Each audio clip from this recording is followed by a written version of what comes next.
नमस्कार, news point लेकर हाजिर हूं मैं राजीव। दोस्तों, ईरान पर अमेरिका और इजराइल के हमले के बीच जहां ईरान की तरफ से जोरदार पलटवार किया जा रहा है, तो वहीं इस बीच मरहूम सुप्रीम लीडर आयतुल्लाह खामनेई के अंतिम संस्कार की रीतियां आज रात से शुरू होने जा रही हैं।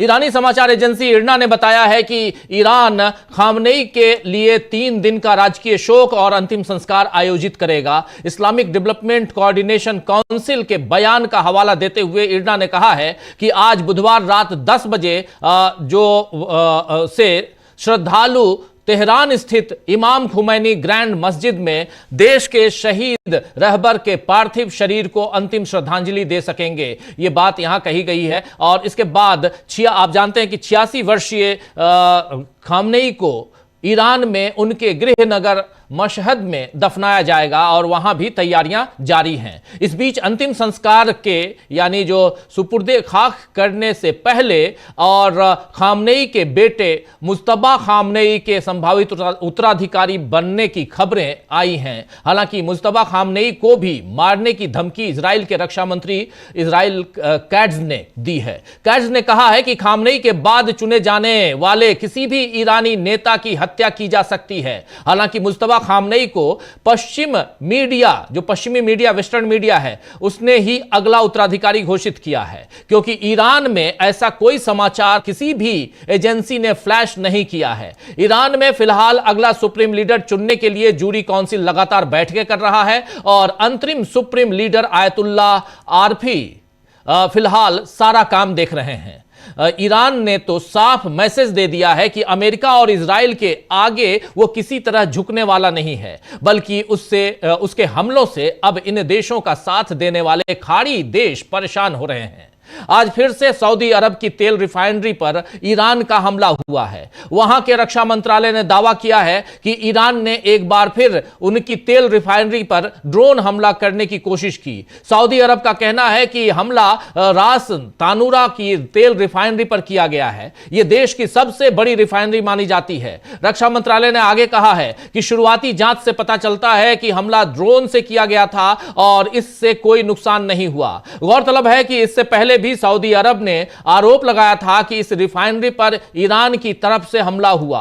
अब कितना नुकसान हुआ या नहीं हुआ यह तो बाद में पता चलेगा, लेकिन अमेरिका का साथ देने का नतीजा कितना नुकसानदायक होता है यह खाड़ी देशों को समझ में आ रहा है। और वैसे भी आज खामनेई के प्रतिनिधि डॉक्टर अब्दुल मजीद हकीम इलाही ने ANI जो भारतीय न्यूज एजेंसी है ANI को दिए एक इंटरव्यू में कहा है कि अमेरिका का मकसद ईरान नहीं है, लेकिन ईरान के बाद वो दूसरे देशों के पास जाएगा। जांच के मुताबिक आने वाले समय में पावर कुछ दूसरे देशों में शिफ्ट होगी। आने वाले समय में दुनिया के सबसे ताकतवर देश भारत, चीन, रूस और अमेरिका भी होंगे। इसीलिए अमेरिका कोई पार्टनर नहीं चाहता है। वो नहीं चाहता है कि भारत या चीन कोई ताकतवर देश बने। इसी वजह से वो भविष्य में इसे रोकने के लिए बहुत सारी लड़ाइयां करवाते रहेंगे। ये बात यहां कह रहे हैं। जरा सुन लेते हैं इनकी जुबानी, चर्चा आगे बढ़ाएंगे। सुनिए जरा।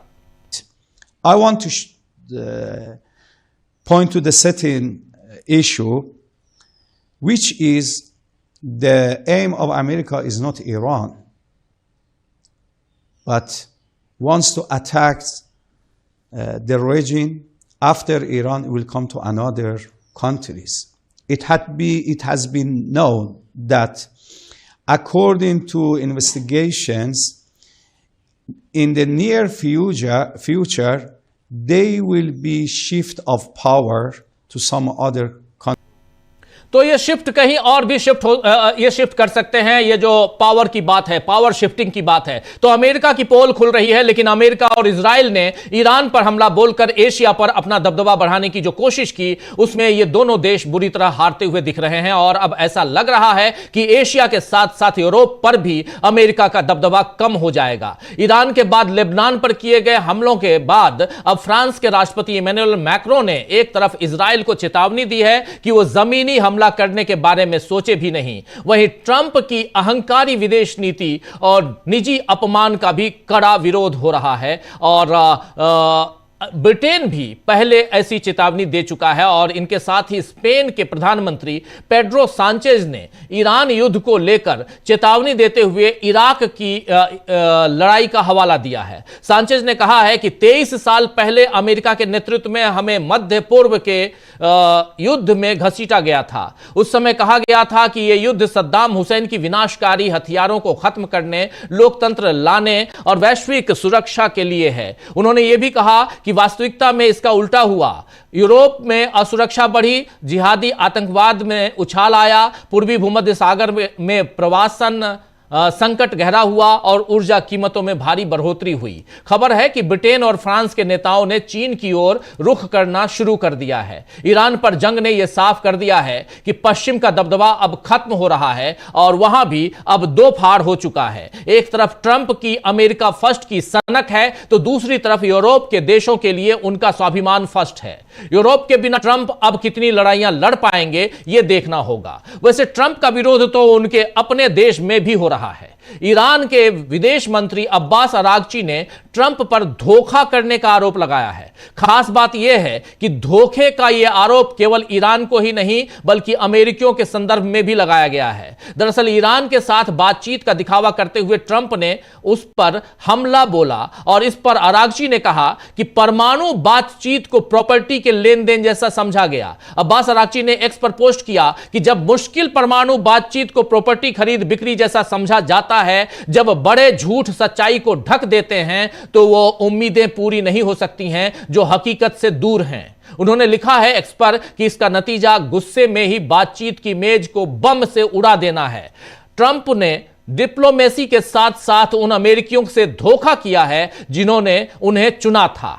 आपको बता दूं कि मंगलवार को अमेरिकी राष्ट्रपति डोनाल्ड ट्रंप ने दावा किया कि ईरान बातचीत करना चाहता है और साथ ही उन्होंने कहा था कि अब बहुत देर हो गई है। यहां कहा था डोनाल्ड ट्रंप ने कि ईरान बातचीत करना चाहता है लेकिन अब बहुत देर हो गई है। ट्रंप पहले भी दावा कर चुके हैं कि ईरान उनसे बातचीत करने की इच्छा जाहिर कर चुका है, लेकिन इसके बाद ईरान के सुरक्षा मंत्री अली लारिजानी ने कहा था कि हम अमेरिका के साथ बातचीत नहीं करेंगे। यह लारिजानी का कहना था, अली लारिजानी का, कि हम अमेरिका के साथ बातचीत नहीं करेंगे। इधर अमेरिका में कंजर्वेटिव समर्थकों ने भी ईरान पर हमलों की आलोचना, निंदा तेज कर दी है। उनका कहना है कि विदेश मंत्री मार्क रूबियो की बातों से ऐसा लगता है कि युद्ध की दिशा इजराइल तय कर रहा है, न कि ट्रंप प्रशासन। पॉडकास्टर मैट वॉल्स ने, जी हां, एक पॉडकास्टर हैं वो मैट वॉल्स उनका नाम है, उन्होंने एक्स पर अपने लगभग 40 लाख फॉलोअर्स से कहा है कि वो साफ साफ बता रहे हैं कि हम ईरान के साथ युद्ध के लिए, इस युद्ध में इसलिए हैं क्योंकि इजराइल ने हमें मजबूर किया। यह शायद सबसे खराब बात है जो वो कह सकते थे। इसी तरह कंजर्वेटिव कमेंटेटर मेगिन केली ने भी ट्रंप के फैसले पर संदेह जताया है। उन्होंने कहा है कि हमारी सरकार का काम ईरान या इजराइल का ध्यान रखना नहीं है। मुझे यह साफ तौर पर इजराइल का युद्ध लगता है। मुझे यह साफ तौर पर इजराइल का युद्ध लगता है। यह आलोचना ऐसे समय में आई है दोस्तों जब ट्रंप की रिपब्लिकन पार्टी नवंबर में मिड टर्म चुनावों में अमेरिकी कांग्रेस पर अपनी पकड़ बनाए रखने की कोशिश कर रही है। इसी साल मिड टर्म में इलेक्शन होना है अमेरिका में। इधर ट्रंप और रूबियो की बातों में भी अंतर ट्रंप को फंसा रहा है। दरअसल ट्रंप ने मंगलवार को कहा है कि उन्होंने अमेरिकी सेना को इजराइल के साथ मिलकर ईरान पर हमला करने का आदेश इसलिए दिया क्योंकि उन्हें लगा कि ईरान पहले हमला करने वाला था। वहीं रूबियो ने सोमवार को पत्रकारों से कहा था कि अमेरिका ने हमला इसलिए शुरू किया क्योंकि उसे आशंका थी कि तेहरान के खिलाफ प्रस्तावित इजरायली कार्रवाई के जवाब में ईरान अमेरिकी बलों पर पलटवार कर सकता है। उन्होंने कहा कि हमें पता था कि इजराइल कार्रवाई करने वाला है। हमें यह भी पता था कि अगर हमने पहले कार्रवाई नहीं की तो हमें अधिक नुकसान उठाना पड़ता। हालांकि ट्रंप ने इस धारणा को खारिज कर दिया कि इजराइल ने अमेरिका को इस संघर्ष में धकेला है। तो अब अमेरिकी जनता यह जानना चाहती है कि ईरान पर हमला वाकई में ट्रंप का फैसला था या इजराइल के कारण उसके सैनिक मारे जा रहे हैं। आपको बता दूं कि आज ही अमेरिका में उन 9 में से 4 सैनिकों की तस्वीर और नाम जारी किए गए हैं जो इस युद्ध में, इस जंग में मारे गए हैं।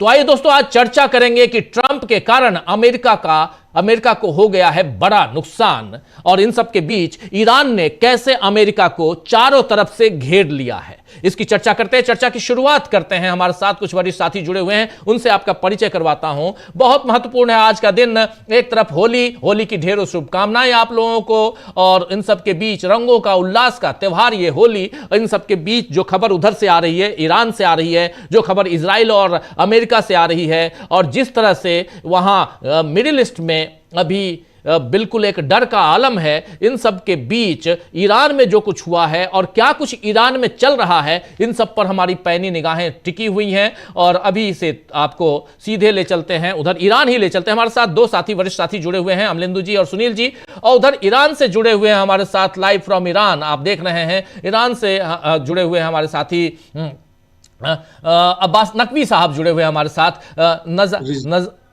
माफी चाहूंगा, नजर अब्बास रिजवी साहब जुड़े हुए हमारे साथ। रिजवी साहब, आपका स्वागत करता हूं। प्रशांत जी, आपका भी स्वागत है, और स्वागत इस्तेकबाल अब तमाम दोस्त साथी शुभचिंतक जो अब तक जुड़ चुके हैं उनका भी, जो जुड़ने वाले हैं उनका भी।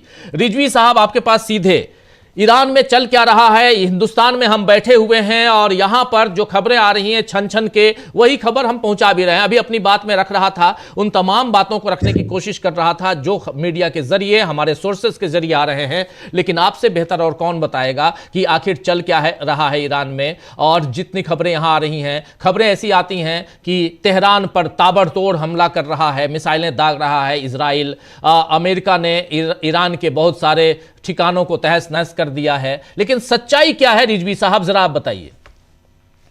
जी, बिस्मिल्लाहिर्रहमानिर्रहीम। सबसे पहले मैं तमाम दुनिया के जितने भी हक पसंद लोग हैं और जिन्होंने मसलन जिनको उम्मीद है ईरान के इस इनकलाब से और ईरान के स्टैंड से जो उसने अमेरिका के खिलाफ लिया है, उन सबको मैं ताज़ियत, उन सबको शोक व्यक्त करता हूँ रहबर मुअज़्ज़म आयतुल्लाह सैयद अली ख़ामनेई की शहादत पे। और साथ साथ ये भी कहना चाहूंगा कि ये जंग इस वक्त जो है वो पूरी दुनिया के हक पसंदों की जंग है, कि जहां पे एक तरफ हक है और एक तरफ बातिल है, जहां पे एक तरफ गुड है और एक तरफ इविल है। तो ये कुल्ली एक बात। इसके बाद ईरान में जो चल रहा है कि आप देखिए, न्यूज जो है फिलहाल एक मुश्किल जो है पूरे दुनिया की, कि जो असल न्यूज का सोर्सेज हैं वो वेस्टर्न मीडिया से न्यूज ली जाती हैं, और वेस्टर्न मीडिया पे पूरा कंट्रोल जो है वो अमेरिका और इजराइल का है। तो इस हिसाब से आपको लगता ऐसा है, दिखता ऐसा है, खासतौर से जब हम अनफॉर्चुनेटली इंडियन मीडिया देखते हैं तो लगता है सिर्फ ईरान पे ही अटैक हो रहा है और चारों तरफ से ईरान में हमला हो रहा है। हाँ, हमले यहाँ पे हो रहे हैं, खासतौर से तेहरान में अटैक्स हो रहे हैं और भी जगह पे अटैक्स हो रहे हैं। कई सौ लोगों की जानें जा चुकी हैं, कई सौ लोग शहीद हो चुके हैं, जिसमें से वो 170 बच्चियां भी हैं कि जो एक प्राइमरी स्कूल में पढ़ने के लिए गई थी और फिर उनपे अटैक करके उनको शहीद कर दिया गया। लेकिन यहाँ पे पूरी तरीके से एक गुस्से का माहौल है, एक इंतकाम लेने का माहौल है, कोई भी अफरा तफरी का माहौल यहाँ पे नहीं है। पब्लिक पूरी तरीके से सड़कों पे है। आप देखें, अगर कंपेयर करें तो जो मिसाइल ईरान से जब जाती हैं, मिसाइल ईरान से इजराइल की तरफ जाती हैं, तेल अवीव की तरफ जाती हैं, हैफा की तरफ जाती हैं, तो वहां पे सड़कें सुनसान है, वहां के लोग बंकरों में छुपे हुए हैं। लेकिन ईरान में माहौल दूसरी तरीके से है। रोज रात में यहाँ पे रोजा को इफ्तार के बाद तकरीबन 2-3 घंटे तक लोग, जितने भी बड़े बड़े यहाँ पे चौराहे हैं, बड़े बड़े मैदान हैं, बड़े बड़े स्पॉट्स हैं, वहां पे हजारों की तादाद में लोग आते हैं, अपने रहबर इमाम खामनेई की अज़ादारी करते हैं, नौहा, मातम और बहुत सारे यहाँ पे फिर नारे वगैरह लगते हैं, इंतकाम की बात होती है। तो चारों तरफ जो मूड है इस वक्त जनता का, वो ये है कि वो सिर्फ इंतकाम चाहते हैं। जिन्होंने यहाँ के रहबर, यहाँ के सर्वोच्च नेता की हत्या करी है, उनके खिलाफ वो इंतकाम चाहते हैं। और पूरी तरीके से लंबी जंग की आमादगी दिखाई पड़ती है सड़कों पे। मैं मिलिट्री लेवल पे नहीं कह रहा हूँ, मिलिट्री लेवल पे तो आमादगी है ही है, लेकिन जो आमादगी यहाँ की आवाम के अंदर है, जो आमादगी यहाँ की जनता के अंदर है, वो वाकई कहीं भी दुनिया में देखने को नहीं मिलती है। एक ऐसा माहौल कि जब मिसाइल बरस रही हैं, ऊपर फाइटर जेट्स देखे जा रहे हैं और नी जनता जो है वो मर्ग बर इजराइल, इजराइल मुर्दाबाद, अमेरिका मुर्दाबाद के नारे के साथ पूरे जोश और खरोश के साथ अपनी मिलिट्री फोर्सेस के सपोर्ट में खड़ी हैं। और उसके अलावा जो ये खबरें आ रही हैं कि सारे मजलिस खुबरगान के सारे मेंबर्स को मार दिया गया है, शहीद कर दिया गया है, ये खबरें पूरी तरह से गलत हैं। कल जहां पे अटैक हुआ था कुम के अंदर, मजलिस खुबरगान के जो काउंसिल का जो ऑफिस था वो बिल्कुल खाली था, वहां पे कोई भी सीनियर मेंबर नहीं था और सब लोग सुरक्षित हैं, सब लोग अपना काम कर रहे हैं। और नेक्स्ट जो लीडर है ईरान की, उनको चुनने की प्रक्रिया अपने पूरे जोश खरोश से चालू है, जारी है, और जल्द ही उसका नतीजा जो है वो पूरी दुनिया के सामने आने वाला है। जी जरा रिजवी साहब ये भी समझना चाहता हूं कि ईरान का जो अमेरिकी बेस पर जो सैनिक अड्डे हैं, हवाई अड्डे, जो सैनिक अड्डे हैं अमेरिका के अलग अलग देशों में, मिडिल ईस्ट में, जिसमें सऊदी अरब भी है, जिसमें कतर भी है, कुवैत भी है, इधर यूएई भी है, बहरीन भी है, इन सब पे जो हमले हो रहे हैं, इसकी क्या प्रतिक्रिया ईरान के अंदर है और इसकी क्या प्रतिक्रिया इन देशों के अंदर है? खबर तो वहां आती होगी, जरा आपसे समझना चाहता हूं। आप अगर देखिए पिछली बार जब 12 दिन की जो जंग हुई थी, अगर आपको याद होगा राजीव जी, तो जो लास्ट अटैक जब हुआ था, जब B-2 बॉम्बर आया था और फिर उनने फोर्दो के न्यूक्लियर प्लांट के ऊपर अटैक किया और उसकी जवाही कार्रवाई में ईरान ने कतर के ऊपर अटैक किया था, अल उदैद बेस के ऊपर, तो उस वक्त से ही वाजे था, उस वक्त से ही साफ था कि अब जब लड़ाई होगी तो ये लड़ाई सिर्फ ईरान और इजराइल के दरमियान नहीं होगी। अब जो टारगेट होंगे वो यूएस के बेसेस रहेंगे और बार बार इसको ईरान के जो बड़े बड़े लीडर्स हैं, ईरान के जो मिलिट्री कमांडर्स हैं, उन्होंने कहा था कि अब हम जब भी जंग हमारे ऊपर थोपी जाएगी, जब भी हम पे अटैक किया जाएगा, तो हम जवाबी कार्रवाई में जितने भी यूएस के बेसेस हैं उन सब पे अटैक करेंगे। और एक बहुत खुशी का माहौल है जनता के अंदर इसका बहुत स्वागत किया जा रहा है कि यूएस के तमाम बेसेस के ऊपर अटैक किए जाए, क्योंकि ये वही यूएस बेसेस हैं जो ईरान का मेन खतरा है। मसलन जब फाइटर जेट्स आते हैं तो इजराइल के अंदर वो ताकत नहीं है कि डायरेक्ट इजराइल से फाइटर जेट उड़े और ईरान पे आके हमला कर सकें, बल्कि यही वो बेसेस हैं, चाहे वो यूएई का बेस हो, चाहे वो कुवैत का बेस हो, चाहे वो बहरीन और कतर का बेस हो, ये वो बेसेस हैं कि जो सपोर्ट देते हैं, जो लाइफलाइन देते हैं इजरायली सेना को और अमेरिकन सेना को कि वो ईरान के अंदर तक आके हमले कर सकें। तो इस वक्त ये जो स्ट्रेटेजी है ईरान की, वो ये है कि इन सारे बेसेस को खत्म करके इस पूरे रीजन से, इस पूरे क्षेत्र से अमेरिका की सेना को, अमेरिकन फोर्सेस को बाहर निकाला जाए। और ये कह सकते हैं कि ईरान का जो टारगेट है, जो मकसद है इस जंग का, फिलहाल वो पहले लेवल में ये है कि जितने भी बेसेस हैं, इन बेसेस को खत्म करके अमेरिकन फोर्सेस को इस पूरे रीजन से बाहर निकाला जाए, ताकि इन्होंने जो एक माहौल बना रखा है, गुंडागर्दी का माहौल, एक फोर्स का माहौल कि हम जिस पे चाहे अटैक कर सकते हैं, ये माहौल इस पूरे रीजन से खत्म किया जा सके। जी, इस बीच अमेरिका के एक पूर्व कर्नल हैं सेना में, उन्होंने कहा है कि अमेरिका को बड़ा लॉस हो चुका है, बड़ा नुकसान हो चुका है, और नुकसान इस ढंग से कि जो तमाम जितने भी अमेरिकी सैन्य बेस हैं उसको काफ़ी नुकसान पहुंचाया है ईरान ने। इसमें कितना दम है ये आपसे समझना चाहता हूं। और ईरान की स्ट्रेटेजी इस वक्त, जी ईरान की स्ट्रेटेजी इस वक्त मिडिल ईस्ट को लेके क्या है? क्योंकि कतर कह रहा है कि अगर हम पर किसी ढंग का दबाव या हमला हुआ तो हम उसका जवाब देंगे। इसके क्या मायने हैं रिजवी साहब? जी, जो यहाँ के ऑफिशियल्स हैं, कमांडर्स हैं बड़े बड़े ईरानी फोर्सेस के, उन्होंने जो मैंने लास्ट जो डेटा देखा था, उन्होंने कहा था तकरीबन 650 अमेरिकन सोल्जर्स या घायल हुए हैं या मारे जा चुके हैं। तो 650 से 700 तक की तादाद जो है वो ईरानी फोर्सेस ने दी है कि इतने अमेरिकन सोल्जर्स जो हैं मारे जा चुके हैं या घायल हैं, दोनों मिला के ये तादाद 700 के आसपास है।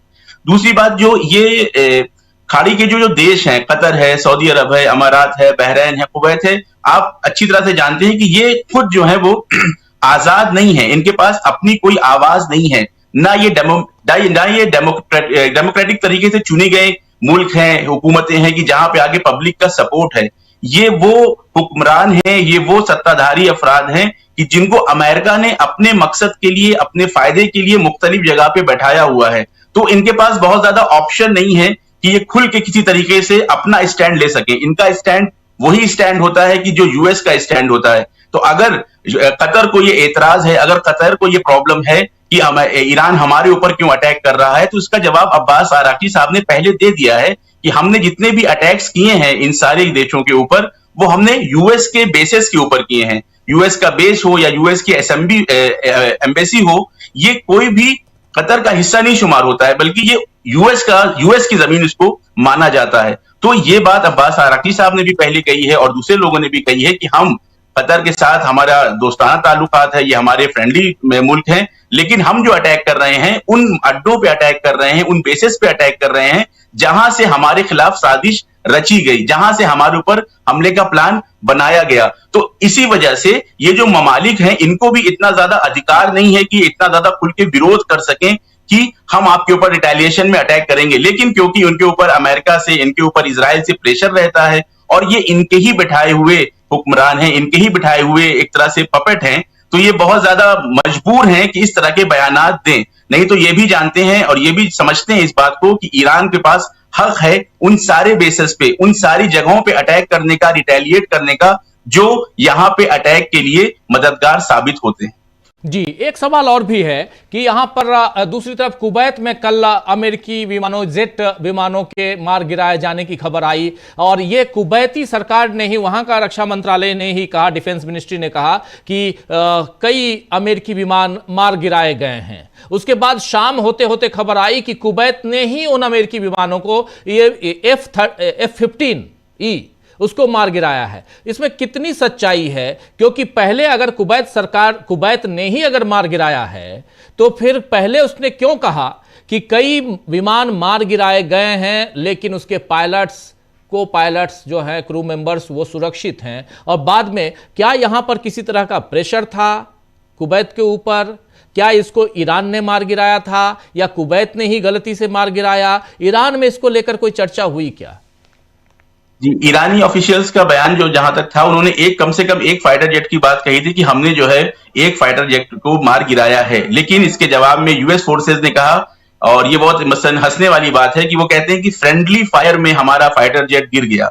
मसलन ऐसे लगता है कि पार्क में कोई गेम हो रहा था और वहां पे फ्रेंडली फायर हो गया और खुद ही हमने, जिसको कि बाद में उन्होंने कुवैत के जरिए से इसको एडमिट करवाया कि कुवैत ने मसलन गिरा दिया है प्लेन को। तो एक तरह से ये छुपाने की बात होती है, छुपाने की कोशिश होती है, ताकि बहुत ज्यादा ईरान की जो पावर है, ईरान की जो कुदरत है कि वो फाइटर जेट्स को भी गिरा सकता है, इसको दबाने के लिए, इसको कम करने के लिए ये कोशिशें होती हैं कि ऐसे कि आपस में ही हमसे गलती से फाइटर जेट हमने गिरा दिया है। और ये दुनिया अगर सुने इसको और सीरियसली सोचे तो उसे हंसी आएगी कि फाइटर जेट्स किस तरह से कोई अपने ही फाइटर जेट्स को, वो फाइटर जेट्स को जो आपके ही बेस पे खड़े हैं, उसको कोई खुद कैसे गिरा सकता है। तो ये बात वही है कि आप जो कह रहे हैं, प्रेशर में आके यूएस के इस तरह के बयान देने की कोशिश की जाती है ताकि ईरान और ईरान की जो सैन्य फौजें हैं, इनकी ताकत को कम दिखाया जाए। और अगर ये बात दुनिया में चली जाए कि जो हकीकत है कि वाकई ईरान के पास वो पावर है, वो मिसाइल्स हैं, वो सिस्टम्स हैं कि जो अमेरिका के फाइटर जेट्स को भी गिरा सकते हैं, तो ये खुद इनके लिए बहुत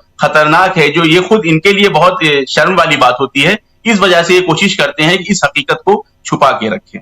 एक बात और ये बताइए कि हम तस्वीरें देख रहे हैं, देखिए हमारे आपके बीच ये ईरान की तस्वीरें हैं, रात को 12 बजे और यहाँ सड़कों पे लोग हैं। और आज 2-3 ऐसी तस्वीरें भी आई कि लोग छाता लेकर दक्षिण ईरान में वहाँ बारिश हो रही है और बिल्कुल मिडनाइट में लोग निकल के अमेरिका मुर्दाबाद के नारे लगा रहे हैं। नॉर्थ ईरान में बर्फबारी हो रही है, उसमें भी लोग हैं। ये देखिए, ये छाते लेकर, ये है अम्ब्रेला के साथ लोग हैं। और दूसरी तस्वीर भी आपको दिखाता हूं जिसमें यहाँ भारी बारिश हो रही है, उसमें है लोग। और दूसरी तस्वीर जहाँ भारी बर्फबारी हो रही है, स्नोफॉल हो रहा है, वहाँ भी लोग हैं। लेकिन ये देखिए, ये तस्वीर है, क्रिसमस ट्री है और लोग हैं और बर्फबारी हो रही है, ये तस्वीर भी है। इन सब के बीच उधर डोनाल्ड ट्रंप ये दावा करते हैं कि अमेरिका में सुप्रीम लीडर के मारे जाने के बाद अमेरिका से कहा जा रहा है कि ईरान में सुप्रीम लीडर के मारे जाने के बाद लोगों में जश्न का माहौल है और हम उन सब की मदद करना चाहते हैं, रेजीम चेंज करना चाहते हैं। कितना क्या सच्चाई है? क्योंकि चूंकि आप वहां हैं, आपसे बेहतर फर्स्ट हैंड जानकारी, आप सीधे ईरान से जुड़े हुए हैं, इसलिए आपसे बेहतर कौन बताएगा कि आखिर चल क्या रहा है और जो दावे हैं डोनाल्ड ट्रंप के, उसमें कितना दम है?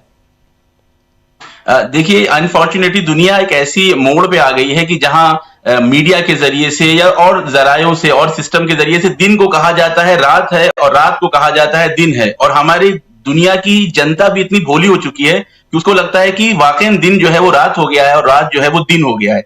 मेरा चैलेंज है आपके माध्यम से, आपके चैनल के माध्यम से, अगर डोनाल्ड ट्रंप मेरी बात सुन रहे हो, जितनी एक वीडियो में पब्लिक है, डोनाल्ड ट्रंप बिना पैसा दिए अगर अपने किसी भी एक शहर में अमेरिका की इतनी पब्लिक अपने सपोर्ट में बुला लें तो मैं जो भी कहेंगे मैं हार जाऊंगा।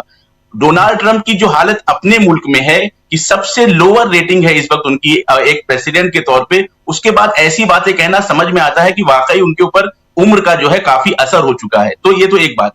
दूसरी बात यह है कि जिस दिन से भी शहादत की खबर आई है, यानी पहले शहादत हुई है एक दिन पहले और उसको 24 घंटे बाद जो है तकरीबन आम किया गया है, तो उस वक्त से लेके अभी तक डेली रोज रात में 2 से 3 घंटा 4 घंटा ईरान के 100 से ज्यादा शहरों में, खास तौर से तेहरान में, कुम में, शिराज में, इस्फहान में, जितने भी बड़े शहर हैं, पब्लिक रोज रात में, मैंने आपसे पहले भी कहा कि इफ्तार के बाद, यहाँ पे इफ्तार तकरीबन 6:30 बजे के आसपास होता है, 6:30 बजे के बाद धीरे धीरे पब्लिक जमा होना शुरू हो जाती है और एक पूरा माहौल जैसे आपके वीडियोस में दिख रहा है, कोई किसी को डर नहीं है और सबके जहन में ये रहता है कि ये हमारी जिम्मेदारी है, क्योंकि हमारे रहबर को इन्होंने मार दिया है, शहीद कर दिया है। अब हमारी जिम्मेदारी है कि हम इस निजाम के सपोर्ट में जमीन पे रहें। तो ये वो तादाद है, ये वो लाखों की तादाद है कि जो इस इस्लामी इनकलाब के, इस इस्लामी क्रांति के सपोर्ट में लोग हैं, जो ये चाहते हैं कि इस इस्लामी क्रांति को आगे बढ़ाया जाए, ये पूरा सिस्टम इसी तरह से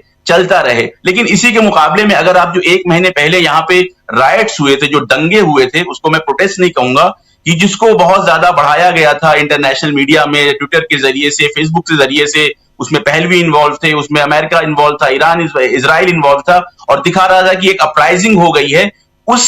इस तादाद का शायद 5% लोग भी रोड पे नहीं थे। और ये सबसे दिलचस्प बात यह है कि जहां जहां ये प्रोटेस्ट हो रहे हैं, प्रोटेस्ट तो नहीं कहूंगा, जहां जहां ये जमावड़े हो रहे हैं, जहां जहां ये इज्तिमा हो रहा है, जहां जहां ये लोग जमा हो रहे हैं, ये स्पेशली वही जगह है जहां पे 1 महीने पहले दंगाइयों ने आगे हुड़दंग मचाया था, जहां पे आके लोगों को मारा था, कत्लेआम मचाया था, आगजनी करी थी। जो शहर के ऐसे पॉइंट्स थे कि जहां 1 महीने पहले अमेरिका से सपोर्टेड और इजराइल के सपोर्टेड जो गुंडे थे, जो दंगाई थे, जिन्होंने आगे उपद्रव किया था, उन पॉइंट्स पे आके ईरानी जनता इस वक्त ये ऐलान कर रही है कि हम पूरी तरीके से इस सिस्टम के साथ हैं, इस क्रांति के साथ हैं, और साथ साथ ये भी ऐलान कर रही है कि मजलिस खबरगान काउंसिल जिसको भी नेक्स्ट वली फकीह, जिसको भी नेक्स्ट लीडर मुंतखब करती है, सेलेक्ट करती है, हम पूरे जोश और खरोश के साथ, पूरी जान के साथ उसका वैसे ही सपोर्ट करेंगे जैसे आयतुल्लाह खामनई का सपोर्ट करते थे। इसके साथ साथ आप ये देखें, पहले भी इसको मैंने कहा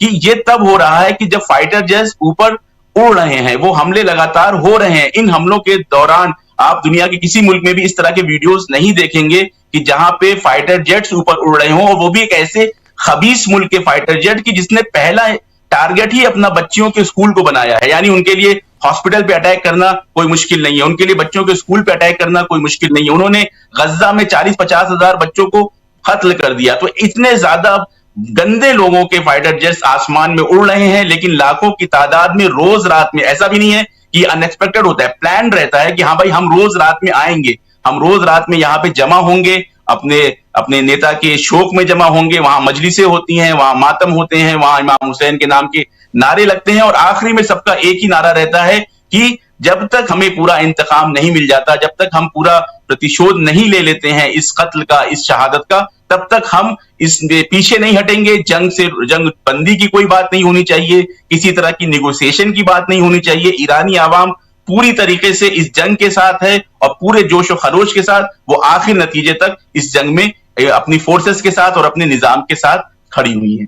लेकिन ये बताइए कि क्या इस हत्या, ये जो शहादत हुई सुप्रीम लीडर की, इससे पहले और इसके बाद के ईरान में क्या फर्क आया है, जरा ये बताइए। क्या इससे पहले वहां पे लोगों में नाराजगी भी थी क्या सुप्रीम लीडर के खिलाफ?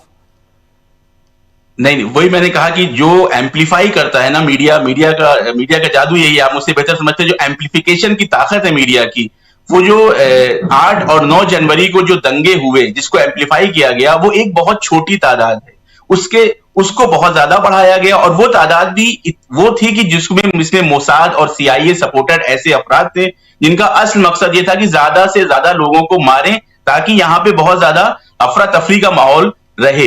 अगर आप इसकी बात करें कि शहादत से पहले और शहादत के बाद ईरान का क्या हाल है, तो बहुत ज्यादा फर्क नहीं है, क्योंकि शहादत से पहले भी जो यहाँ का जो इंडिपेंडेंस डे होता है, 22 बहमन कहते हैं, 11 फरवरी को जो यहाँ पे रैली निकली थी, या उससे पहले खुद 12 जनवरी को जो यहाँ रैली निकली थी, वहां पे कई मिलियंस यानी करोड़ों की तादाद में लोग सड़कों पे निकले थे। उसने भी अपने रहबर की हिमायत में निकले थे, इस इनकलाब की हिमायत में निकले थे। हाँ, जो नाराजगी थोड़ी बहुत थी वो महंगाई को लेके थी, लेकिन बाद में जब वो महंगाई वाले प्रोटेस्ट को मोसाद और CIA सपोर्टेड एजेंट्स ने आके हाईजैक किया, तो आवाम उनसे पीछे हट गई थी, अलग हट गई थी, और उन्होंने कहा था कि भाई ये हमारे महंगाई के प्रोटेस्ट थे, आपने आके इसको निजाम के खिलाफ आवाज उठाना शुरू कर दी है। तो पब्लिक पूरी तरीके से चाहे वो शहादत से पहले हो चाहे वो शहादत से बाद हो, वो पूरी तरीके से रहबर के सपोर्ट में थी। और इसके लिए जो मेरे पास सबूत है वो मैं आपसे ये कहूंगा कि आप 11 फरवरी और 12 जनवरी को यहाँ पे जो बड़ी बड़ी रैलीज हुई थी जिसमें लाखों की तादाद में तेहरान, मशहद,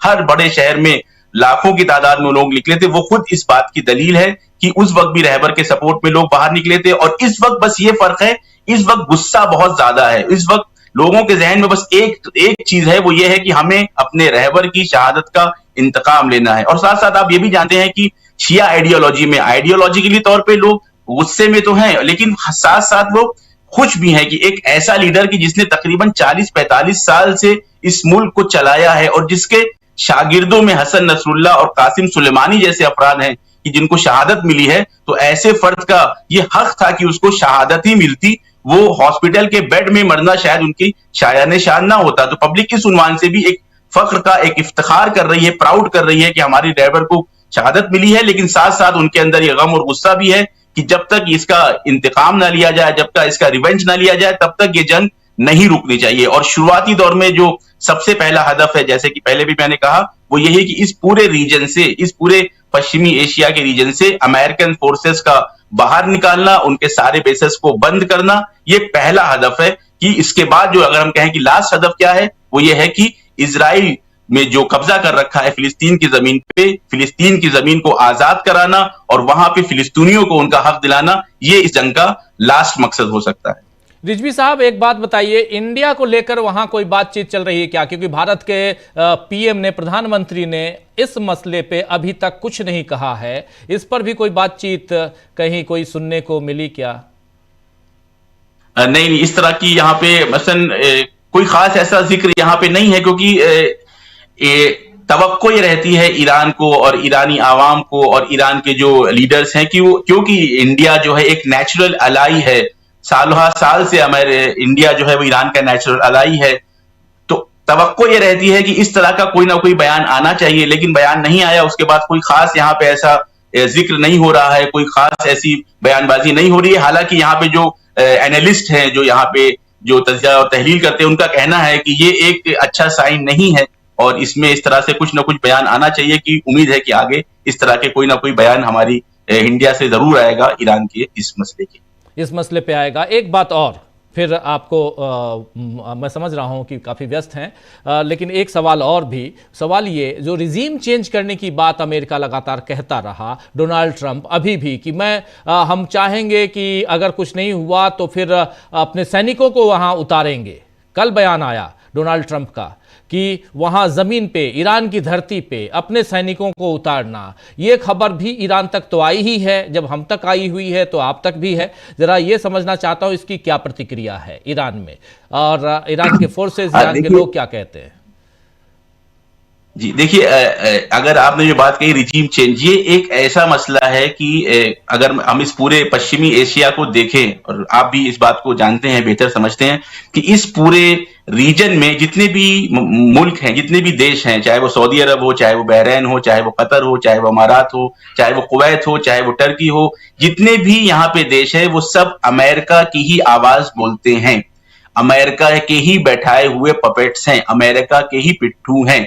बस इस पूरे रीजन में एक ईरान एक ऐसा मुल्क है कि जिसने आके अमेरिका के खिलाफ स्टैंड लिया हुआ है और कहा हुआ है कि हम आपके जुल्म को सहेंगे भी नहीं और दूसरों लोगों को भी जागरूक करते रहेंगे कि अमेरिका और इजराइल के जुल्म के खिलाफ आवाज उठाएं। तो सबसे जो मेन हदफ है, मेन जो मकसद है अमेरिका, मैं ट्रंप की बात नहीं कर रहा हूं, बल्कि 40 साल से, जब से ये ईरानी इनकलाब आया है, जब से क्रांति आई है 1979 से, उनका एक मकसद यह है कि किसी तरीके से ये जो क्रांति का सिस्टम है ये यहाँ पे खत्म हो जाए और सऊदी अरब जैसा, बहरीन जैसा, कतर जैसा कोई एक सिस्टम आ जाए कि जो हमारे हिसाब से चले, जो हमारी बातों को सुने, वो हमारे हिसाब से फैसले ले।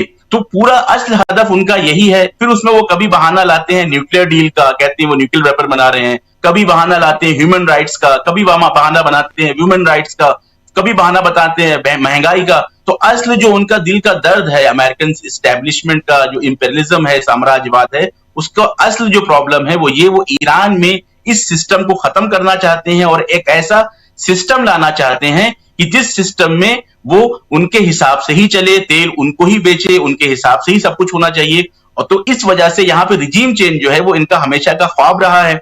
चाहे वो पिछले साल जब इन्होंने अटैक किया तब भी इनके जहन में था कि रिजीम चेंज हो जाए, चाहे वो महसा अमीनी के टाइम पे इन्होंने कोशिश की कि रिजीम चेंज हो जाए, पिछले महीने भी इन्होंने, असल में इनके सोता जागता एक ही ख्वाब है, किसी तरीके से ईरान के अंदर रिजीम चेंज हो जाए और हमारा मनपसंद शासक आ जाए। ना इनको डेमोक्रेसी से मसला है, ना इनको न्यूक्लियर मसला है, कोई मसला नहीं। अगर इनको डेमोक्रेसी से ही इतनी मोहब्बत होती तो फिर सऊदी अरब में डेमोक्रेसी आ जानी चाहिए थी। अब तक कतर, बहरीन, अमारात, जहां जहां ये मोनार्की है, ये सब खत्म हो जानी चाहिए, वहां डेमोक्रेसी होती, वहां इलेक्शंस हो रहे होते, लेकिन वहां पे ये सब कुछ नहीं है। इससे समझ में आता है। और दुनिया आज, अच्छी बात यह है कि आज दुनिया ये सब चीज समझती है कि ये जो ड्यूअल स्टैंडर्ड है, ये जो धोखा दिया जा रहा है दुनिया को डेमोक्रेसी के नाम पे, न्यूक्लियर वेपन, ये बार बार कहते हैं। यहाँ पे आयतुल्लाह खामनई का फतवा लास्ट तक कहा, वो इसको दोहराते रहे कि हम नहीं इजाजत देता, इस्लाम ऐसे वेपन्स बनाने की इजाजत नहीं देता कि जिसमें मासूमों की जान जाए। आप देखें आज भी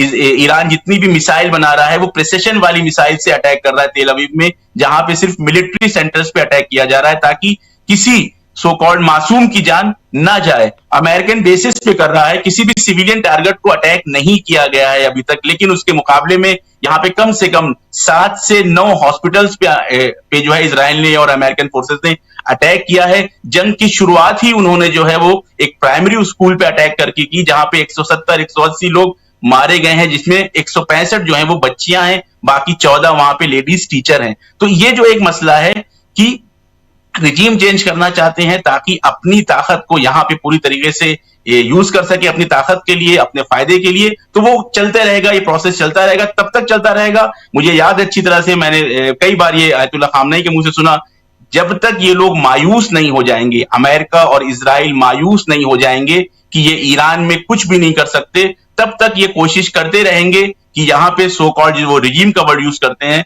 वो निजाम को जो बदलना चाहते हैं वो बदलने की पूरी कोशिश करते रहेंगे। और आप भी देखें हर साल कुछ ना कुछ ये किया करते हैं ताकि किसी तरीके से यहाँ पे जो एक इस्तिकामत है, यहाँ पे जो एक रेजिस्टेंस वाली सिस्टम बना हुआ है कि उसकी वजह से इनको प्रॉब्लम है, वो उसको खत्म करने की कोशिश करते हैं। अच्छा, रजा पहलवी भी तो लगातार आगे मैं ये बता दूं कि पब्लिक का भी जो मूड है इस चीज को लेके कि वो जमीन पे उतारेंगे, तो मुझे लगता है कि ये शायद बहुत ही अनरियलिस्टिक बात कर रहे हैं ट्रंप। इन्होंने खुद से ही खौफ से, ऐसे नींद से उठे, उन्होंने बता दिया, क्योंकि अगर वो जमीनी जंग करते हैं तो बहुत ज्यादा अमेरिकन सोल्जर्स की इसमें जाने वाली हैं। आप ये समझ लें कि जो ग्राउंड लेवल की फोर्सेस हैं ईरान के अंदर, वो इंतजार कर रही हैं कि इस तरह का कोई गलत कदम अमेरिका उठाए ताकि हम अपने रहबर का जो बदला लेना है, जो इंतकाम लेना है, वो अमेरिकन फोर्सेस से आसानी से ले सके। क्योंकि अभी तो जंग सारा ऊपर से हो रही है, फिर वो जंग जो होगी उसमें ज्यादा नुकसान अमेरिका का ही होगा। जी हाँ, ये विशेषज्ञ भी कह रहे हैं। आप बिल्कुल, चूंकि आप ईरान में हैं और आपसे बेहतर और कौन बताएगा। लेकिन एक आखिरी सवाल, और सवाल ये कि रजा पहलवी को लेकर इतनी चर्चा होती रही, अमेरिका भी एक दांव लगा कर बैठा हुआ, और रजा पहलवी के बारे में लोग, ईरान के लोग क्या कहते हैं, कितने समर्थक हैं उनके वहां पे? जी, तो समर्थक तो मैं शायद उसको देखना पड़ेगा, जिसे यहाँ पे जर्रबीन कहते हैं, वो लेंस से ढूंढना पड़ेगा कि उनके समर्थक का। रजा पहलवी की समर्थक कोई नहीं है। जो भी रजा पहलवी का समर्थक है वो पैसे का समर्थक है, वो डॉलर का समर्थक है, वो पाउंड का समर्थक है। वो सिर्फ और सिर्फ पैसे की वजह से, थोड़े बहुत यहाँ पे जो पब्लिक है, बहुत कम, मैं तो परसेंटेज भी नहीं कह सकता हूँ, कुछ 100 अफराद ऐसे हैं कि जो आते हैं, उनको पैसा दिया जाता है। अभी अगर आप इंटरव्यूज देखें, जो पिछले महीने जब लोगों को पकड़ा गया, उन अफराद को पकड़ा गया कि जो दंगा कर रहे थे, जो लोगों को मार रहे थे, उनको जब पकड़ा गया तो उनसे कहा गया कि हमसे बहुत ही नॉमिनल, मसलन इंडियन रुपीज में अगर आप कहें 10,000, 15,000 के लिए वो आगजनी कर रहे थे। बाकायदा रेट लिस्ट थी वहां पे। अगर एक इंसान को मार दोगे तो 500 मिलियन तुमान, अगर एक बैंक जला दोगे तो 200 मिलियन तुमान, अगर जाके मसलन बाइक जला दोगे तो 50 मिलियन, कार जला दोगे तो 100 मिलियन। तो ये रजा पहलवी के जो सपोर्टर्स है, सो कॉल्ड, वो रजा पहलवी के सपोर्टर्स नहीं है, वो मालो दुनिया के वो पैसे के सपोर्टर्स हैं। एक ये बात, तो कोई भी जमीन पे बेस रजा पहलवी का नहीं है। इसीलिए आप अगर ट्रंप के भी इंटरव्यूज आप देखें तो किस तरह से रजा पहलवी का मजाक बनाता है, वो आपके लिए बिल्कुल क्लियर हो जाएगा कि ट्रंप को भी क्लियर है कि वो रजा पहलवी के ऊपर बहुत बड़ा दांव नहीं खेल सकता है। उसके अलावा जो पब्लिक का मूड है, आपने सोशल मीडिया पे मीम्स बहुत देखे होंगे, मीम्स। तो रजा पहलवी फिलहाल 1 महीने 2 महीने से ईरानियन सोशल मीडिया में मीम्स का सेंटर बने हुए हैं। वो जो है बाकायदा जो इज्तिमात होते हैं, ये जो लोग जमा हो रहे हैं रात में, बाकायदा एक 5 मिनट 4 मिनट वो डेडिकेट करते हैं रजा पहलवी के लिए, और फिर रजा पहलवी के ऊपर जोक्स बनाए जाते हैं, रजा पहलवी का मजाक बनाया जाता है, और ये कहा जाता है कि जब तुम्हारे वालिद जो इससे पहले जो रजा शाह था वो जब भाग गया, वो जब उसके पास कुदरत थी, वो यहां नहीं टिक सका, तो तुम किस दुनिया में हो, किस ख्वाब में जी रहे हो, किस सपने को लेके जी रहे हो कि तुम वापस ईरान आओगे और यहाँ के शाह बनोगे। ये बिल्कुल ऐसा है कि जैसे कोई शुतुरमुर्ग अपनी गर्दन जमीन के अंदर धंसा दे और फिर वो ख्वाब देखे कि मैं ईरान का शहंशाह बन जाऊंगा। तो कोई जमीन पे बेस नहीं है रजा पहलवी की, कोई यहाँ पे लोकप्रियता नहीं है, बल्कि जो यहाँ पे ईरान के सपोर्टर्स हैं, इनकलाब के जो सपोर्टर्स हैं, उनके लिए मीम मटेरियल है रजा पहलवी, कि वो मुख्तलिफ तरीके से मीम उन पे बनाते हैं, मुख्तलिफ तरीके से उस पे हंसी मजाक के मटेरियल बना के अपने सोशल मीडिया पे स्प्रेड करते हैं। लेकिन क्योंकि अमेरिका के पास, कहते नहीं है कि, मैं एक वर्ड यूज करूं हमारे यहाँ यूज होता है, दगा हुआ कारतूस है रजा पहलवी, कि जिसको वो यूज करना चाह रहे हैं कि शायद कुछ हो जाए, लेकिन कुछ इस तरह का होने वाला नहीं है इसमें। जी, आखिरी सवाल, एक आखिरी सवाल कि जब बमबार्डिंग हो रही है, मिसाइलें गिर रही हैं, और आपने भी बताया कि तेहरान में कुछ जगहों पे कल भी कुछ खबरें ऐसी आईं, ऐसे में रात को इफ्तार के बाद जब लोग सड़कों पे निकलते हैं तो कोई भय, कोई डर का आलम नहीं रहता है क्या, कि पता नहीं कहाँ, क्योंकि भीड़ है? और जी, आप खुद वीडियोस में देखें, मैंने इसमें शिरकत करी, तो मैंने देखा कि आप बच्चों के साथ लोग शिरकत करते हैं, हत्ता मैंने देखा है कि 2, 3, 4 महीने के छोटे छोटे बच्चों को गोद में लेके, प्राम में लेके लोग पूरी फैमिली के साथ, क्योंकि वो इसको अपनी एक रिलीजियस ड्यूटी समझ रहे हैं। एक्चुअली क्या है मसला, यहाँ पे वही आइडियोलॉजिकल मसला है। इजराइल में जो लोग रह रहे हैं वो आए थे वहां पे अय्याशी करने के लिए, उनसे कहा गया था कि आपको बड़े बड़े विलास दिए जाएंगे, फिलिस्तीनियों से छीन के बड़े बड़े बाग दिए जाएंगे। तो वो लोग जो है वो दुनिया की अय्याशियों के लिए आए हैं, लेकिन ये लोग जो रोड पे आए हैं वो अपना धार्मिक कर्तव्य समझ के, रिलीजियस ड्यूटी समझ के आ रहे हैं कि हमारी जिम्मेदारी है कि हम इस क्रांति को, इस सिस्टम के सपोर्ट में आए। तो किसी भी तरीके से डर नहीं है, डर होता तो लोग क्यों रोड पे होते। आप देखें वीडियोस आपके सामने हैं, खुद मैं और भी आपके पास वीडियोस भेज दूंगा कि जहां पे लोग मतलब पूरे जोश और खरोश के साथ, अगर आपने जो इराक में चहलुम होता है, अरबईन होता है, अगर उसकी वीडियोस आपने देखी हो तो थोड़ा सा उस टाइप का माहौल है कि जहां पे गम गुस्सा भी है, सपोर्ट में भी बातें हो रही हैं, और खास साथ इमाम हुसैन की अज़ादारी के ऊपर, क्योंकि ये कहा गया है कि 1 हफ्ते तक, बल्कि 40 दिन का यहाँ पर ऐलान किया गया है। तो जब यहाँ शिया आइडियोलॉजी के मुताबिक जब शोक होता है तो वहां पे इमाम हुसैन की मजलिसें होती हैं, मातम होता है, लोग आंसू बहाते हैं, तो वो सारे प्रोग्राम्स बीच में होता है, और साथ साथ फिर लोग अपने नेता को भी याद करते हैं, रहबर को भी याद करते हैं, और साथ साथ एक तरह से वो अहद लेते हैं, ये ओथ लेते हैं कि जो भी अगला शख्स आएगा, जो भी अगला फर्द वली फकी बनेगा, लीडर बनेगा, हम उसका पूरी तरीके से साथ देंगे, जैसे हम अब तक आयतुल्लाह खामनेई का साथ दे रहे थे। तो आपका जो असल सवाल था वो ये है कि किसी भी तरह से कोई डर, किसी भी तरह का कोई घबराहट नहीं है। और ये सबसे बड़ी दलील है, आप वीडियोस देखें, ज्यादा तादाद में औरतें हैं, ज्यादा तादाद में बच्चे वहां पे दिखाई पड़ रहे हैं। इससे उस मिथ को भी तोड़ा जा सकता है कि जो हमेशा से कहा जाता है कि ईरान औरतों की आवाज को दबाता है, ईरान औरतों के हुकूक का ख्याल नहीं रखता है। कोई भी इज्तिमा हो, कोई भी रैली हो, ज्यादा तादाद में औरतें रहती हैं। अगर 5000 आदमी है तो 10,000 औरतें वहां पे रहती हैं, हमेशा इस तरह का रेशियो रहता है। तो बड़ी तादाद में लोग इसमें शिरकत कर रहे हैं, और दिन ब दिन, यानी पहले दिन से लेके कल तीसरा दिन था, दिन ब दिन वो जो माहौल है वहां पे और ज्यादा बढ़ता जा रहा है, लोगों की तादाद बढ़ती जा रही है, लोगों के हौसले में इजाफा होता जा रहा है, और सबकी एक ही, आखिरी में जब वो प्रोग्राम खत्म होता है तो सबका एक ही रहता है, मैं फारसी में अगर कहूं कि वस्सलाम इंतकाम इंतकाम, यानी आखिरी में अगर खुदाफिजी करते वक्त एक हमारा कलमा है वो ये कि इंतकाम लेना है, हमें अपने रहबर की मौत का, रहबर की शहादत का इंतकाम लेना है। और उसके अलावा किसी भी तरह की निगोशिएशन की बात, किसी भी तरह की युद्धबंदी की बात, किसी भी तरह की अगर सीज फायर की बात होती है तो वो लोग कहते हैं कि हमें किसी भी तरह की सीज फायर की बात नहीं करनी है, इस जंग को आखिर तक लेके जाएंगे और नतीजे तक पहुंचाएंगे। ये पब्लिक कह रही है यहाँ की। जी, बहुत शुक्रिया रिजवी साहब, बहुत बहुत शुक्रिया वक्त निकालने के लिए और इस चर्चा में आने के लिए। मैं समझ सकता हूं कि अभी किन मुसीबतों को झेल रहे हैं आप सब लोग, लेकिन उसके बाद भी हौसला बुलंद है और ये बुलंद हौसला रहना भी चाहिए। और उम्मीद है कि जो जिस इंतकाल की बात हो रही है, इंतकाम की बात हो रही है, उस इंतकाम तक पहुँचे ईरान, ये बहुत ज़रूरी है। और साथ साथ जो मिडिल ईस्ट में जो कुछ चल रहा है उस पर निगाहें टिकी रहेंगी और आपसे फिर समय समय पे बातचीत होती रहेगी, गुफ्तगू करते रहेंगे, ताकि हमारे तमाम दर्शक साथी जो हैं उन तक, जो हमारे व्यूअर्स हैं उन तक सच्चाई हम पहुंचा पाएं। बहुत बहुत शुक्रिया, बहुत धन्यवाद आपका। बहुत शुक्रिया, बहुत शुक्रिया। आता हूं, आगे बढ़ते हैं और सीधे प्रशांत जी आपके पास आना चाहता हूं। हमारे साथ जुड़े हुए हैं प्रफुल्ल जी भी हमारे साथ जुड़े हुए हैं और जुड़े हुए हैं अमलिंदु जी भी।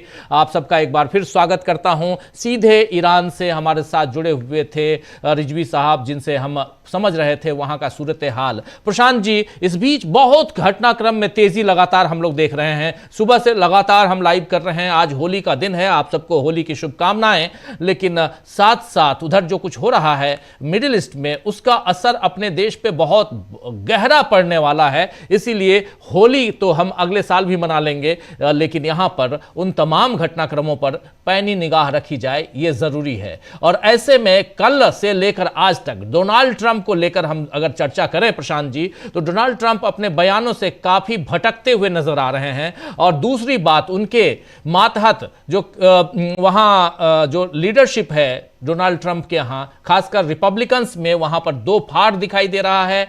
और हम लोगों ने देखा भी था, जो सर्वे दिखाया था उसमें भी हमने देखा, रॉयटर्स का जो सर्वे था। उसके अलावा हम यहां देख रहे हैं कि कई सीनेटर्स बाहर निकल के आए हैं और उन्होंने कहा है, कईयों ने तो यहां तक कह दिया कि ये सरासर पागलपन है कि आप लोगों ने, और अब कांग्रेस में जब इनको पास करवाना पड़ेगा इस पूरे मुहिम को, तो बहुत दिक्कत आने वाली है। इस पर आपकी प्रतिक्रिया अमेरिका के लिहाज से कैसे, और डोनाल्ड ट्रंप यहां पर कहां दिखाई देते हैं? प्रशांत जी। जी राजीव जी, देखिए, डीबी लाइव ने और न्यूज़ पॉइंट ने पहले दिन से ये कहा था कि जो मेगा का फैक्टर है वो डोनाल्ड ट्रंप के ऊपर आएगा इस मामले में। और कल भी मैंने कहा था कि डोनाल्ड ट्रंप के बयान धीमे धीमे बहुत अस्पष्ट और कंफ्यूजिंग होते जाएंगे। आज वो कुछ और बात करेंगे, कल कुछ और बात करेंगे, और वैसा दिखाई होता हुआ दिख भी रहा है। और जैसे जैसे दिन बीतेंगे राजीव जी, वैसे वैसे आपको डोनाल्ड ट्रंप के बयानों में तारतम्यता नहीं मिलेगी, क्योंकि उनके डोमेस्टिक प्रेशर से। लेकिन जरा भारत की बात कर लेते हैं। भारत की बात करते हैं। अब तक का जो डे 5 है, 5वां दिन है आज युद्ध का, 5 दिन में क्या क्या हुआ है उसका एक मोटा मोटा हम समराइज करते हैं। पहली बात कि भारत के प्रधानमंत्री ने अयतुल्ला खमनेई की मौत पर, ईरान के ऊपर हमलों पर अभी तक कुछ भी बयान नहीं जारी किया है। और वो लगातार हमले के 48 घंटे पहले इजराइल में थे, उन्होंने नेतन्याहू से बात की है। उसके बाद वो लगातार वो बात कर रहे हैं बहरीन में, कतर में, यूएई में, सऊदी में, उनके शेखों से, उनके अमीरों से, उनके राष्ट्रपतियों से बात कर रहे हैं। जरा आप ये बताइए राजीव जी, याद करके, कि हमारे ऑपरेशन सिंदूर में क्या नेतन्याहू का कोई बयान या किसी अरब कंट्री कोई बयान आया था? क्या गालवान वैली पे जो चाइनीज इंट्रूजन हुआ और हमारे 15 सैनिक मारे गए भारत के, तो क्या किसी बहरीन, कतर, यूएई, इनके अमीरों के बयान आए थे? उन्होंने मोदी जी को फ़ोन किया था कि बड़ा बुरा हुआ आपके साथ। क्या हमारे यहाँ पहलगाम में जब लोग मारे गए आतंकवादियों से, तो किसी अमीर का, किसी शेख का फ़ोन आया था मिडिल ईस्ट से कि मोदी जी को कि बहुत बुरा हुआ और हम आतंकवाद की भर्त्सना करते हैं, आलोचना करते हैं, पाकिस्तान को सबक सिखाना चाहिए? नहीं आया था। तो क्या भारत की स्थिति ऐसी हो गई है कि इन देशों से, जिनका अंतर्राष्ट्रीय स्तर पर वजूद सिर्फ इतना है, 2 वजूद हैं इनके, कि एक इनके पास तेल है और दूसरा ये अमेरिका के पिछड़कू है जी, तीसरी उनकी कोई पहचान नहीं है। और भारत की स्थिति, जो गुटनिरपेक्ष देशों का नेता रहा है भारत के अंतर्राष्ट्रीय मंच पे साख रही है, यूएन सिक्योरिटी काउंसिल की सीट के लिए भारत की चर्चा रही है हमेशा से। और इस सब के बाद भारत की स्थिति ये हो गई है कि अब भारत उन देशों को फ़ोन करके अपनी रस्मदायगी कर रहा है हमारा प्रधानमंत्री, जिन्होंने हमारी कभी हालचाल नहीं लिया। ये एक तरफा मोहब्बत क्या कहती है? जी। ये एक तरफा मोहब्बत किसी दबाव की बात करती है। ये एक तरफा मोहब्बत ऐसी नहीं होती है। अंतर्राष्ट्रीय जो कूटनीति होती है उसमें गिव एंड टेक होता है, जी। राष्ट्रीय हित होता है। आप मेरे कितने काम आते हैं उतना ही मैं काम आऊंगा। आप मेरे 4 आने काम किए हैं तो मैं आपके 4 आने ही दूंगा। बिल्कुल एकदम पॉइंट टू पॉइंट बात होती है। जी बिल्कुल। मुझे बड़ा आश्चर्य हो रहा है जब रोज मोदी साहब के ट्वीट देख रहा हूँ कि spoke to my brother in Qatar, spoke to my brother in. तो ये जो ब्रदर्स हैं यूएई के, कतर के, ये तब कहाँ थे जब भारत के ऊपर हमले हो रहे थे? और आप देखिए कि एक अमेरिकन सबमरीन ने ईरान के एक फ्रिगेट देना को पे हमला किया, जी। और वो इंडियन ओशन पे किया, श्रीलंका के जल सीमा के आसपास किया है। जी। और वो भारत के इनविटेशन पे आया हुआ था। तो ये स्थिति भारत की हो गई है। और थोड़ा जो मैं रोज अपडेट देता हूँ उस पर एक बार और मैं अपडेट दे दूँ कि रुपया 92 रुपये पे है। जी। स्टॉक मार्केट होली के बावजूद आज खुला था और 1122 पॉइंट नीचे गिरा है। 80,000 पॉइंट के साइकोलॉजिकल मार्क से नीचे आ गया है। क्रूड ऑयल के बारे में ये कहा जा रहा है कि $120 भी पार करेगा अगर युद्ध रुकता नहीं है तो। हरमोज जल डमरू पे ईरान ने ब्लॉक किया हुआ है। चीन और रूस के जहाजों को कंसेशन है, वो निकल रहे हैं क्योंकि उन्होंने ईरान का साथ दिया। भारत के शिप्स को अलाउड नहीं है निकलना वहां से। 10,000 करोड़ रुपए की लागत के, कीमत के, वैल्यू के हमारा शिपिंग एसेट जो है वो फंसा हुआ है वहां पे। भारत का ऑयल टैंकर्स जो भारत के लिए तेल लेकर आ रहे थे या भारत के हैं, और वो कितने असुरक्षित हैं, एक्सपोज हैं किसी भी हमले के प्रति, वॉर जोन के बीच में है वो। तो ये तो स्थिति जी भारत की है। दूसरा कि जो आज 5वें दिन अगर मैं देखूं कि जो ट्रंप के बयान हैं, जो यूरोप के बयान आए, जो युद्ध की तस्वीरें हैं, हम ये मान के चलते हैं राजीव जी कि अमेरिका सबसे बड़ी, सबसे ताकतवर मिलिट्री पावर है दुनिया में। जी। लेकिन एक हकीकत ये भी है कि वो अपने भूगोल से बहुत दूर लड़ रहा है। ये भी हकीकत है। दूसरी हकीकत ये है कि ईरान को जितना कमज़ोर समझा गया था उतना कमज़ोर निकला नहीं। और मैं अमेरिकन कमांडर्स के हवाले से कह रहा हूँ कि यूएस एडमिरल ब्रैड कूपर, उन्होंने कहा है कि 500 बैलिस्टिक मिसाइल अब तक ईरान फायर कर चुका है, 2000 ड्रोन। जी। तो 500 बैलिस्टिक मिसाइल अगर ईरान फायर कर चुका है, भले ही सब टारगेट पे गई हो ना गई हो, लेकिन वो ईरान की एक सैन्य क्षमता की गवाही दे रहा है कि वो इतना कमजोर नहीं था जितना समझा गया था। इसीलिए पहले दिन राजीव जी हम लोगों ने यहाँ कहा था कि ईरान वेनेजुएला नहीं है। रेजिम चेंज वहाँ बाहर से नहीं हो सकता। रजा पहलवी पैराशूट से तेहरान में नहीं उतर सकते। ये सब ये लंबी, अब संकेत 5वें दिन के बाद आ रहे हैं कि लड़ाई लंबी खिंचेगी, और लंबी खिंचेगी दोनों तरफ से परस्पर दावे। बड़ी बात, ट्रंप ने आज साफ साफ मना कर दिया है कि रजा पहलवी नहीं, अगर वहां चेंज भी होगा तो रजा पहलवी नहीं होंगे। ट्रंप ने कहा, यह ट्रंप का बयान है। जी जी, क्योंकि उनको मालूम है कि अंदर क्या हो रहा है उनका। जी जी जी बिल्कुल वो बिल्कुल। जो एग्जिस्टिंग प्लेयर है उनके बीच ही कंफ्यूजन क्रिएट करना चाहते हैं। अब उसमें वो मुस्तफा खमनई बनते हैं या कोई और बनता है। खबरें आ रही हैं कि सबसे आगे वो हैं मुस्तफा खमनई, ज़्यादा रेडिकल हैं, युवा हैं, और सबसे बड़ी बात यह है कि वो अपने पिता खमनेई के साथ काम कर रहे थे, तो उनको वहाँ की मिलिट्री, वहाँ की IRDA, IRGC, इन सब पे उनका काफ़ी पकड़ है, उनकी समझ है उसको ऑपरेशंस की। तो इसलिए बड़ा ट्रांजिशन बड़ा स्मूथ होगा।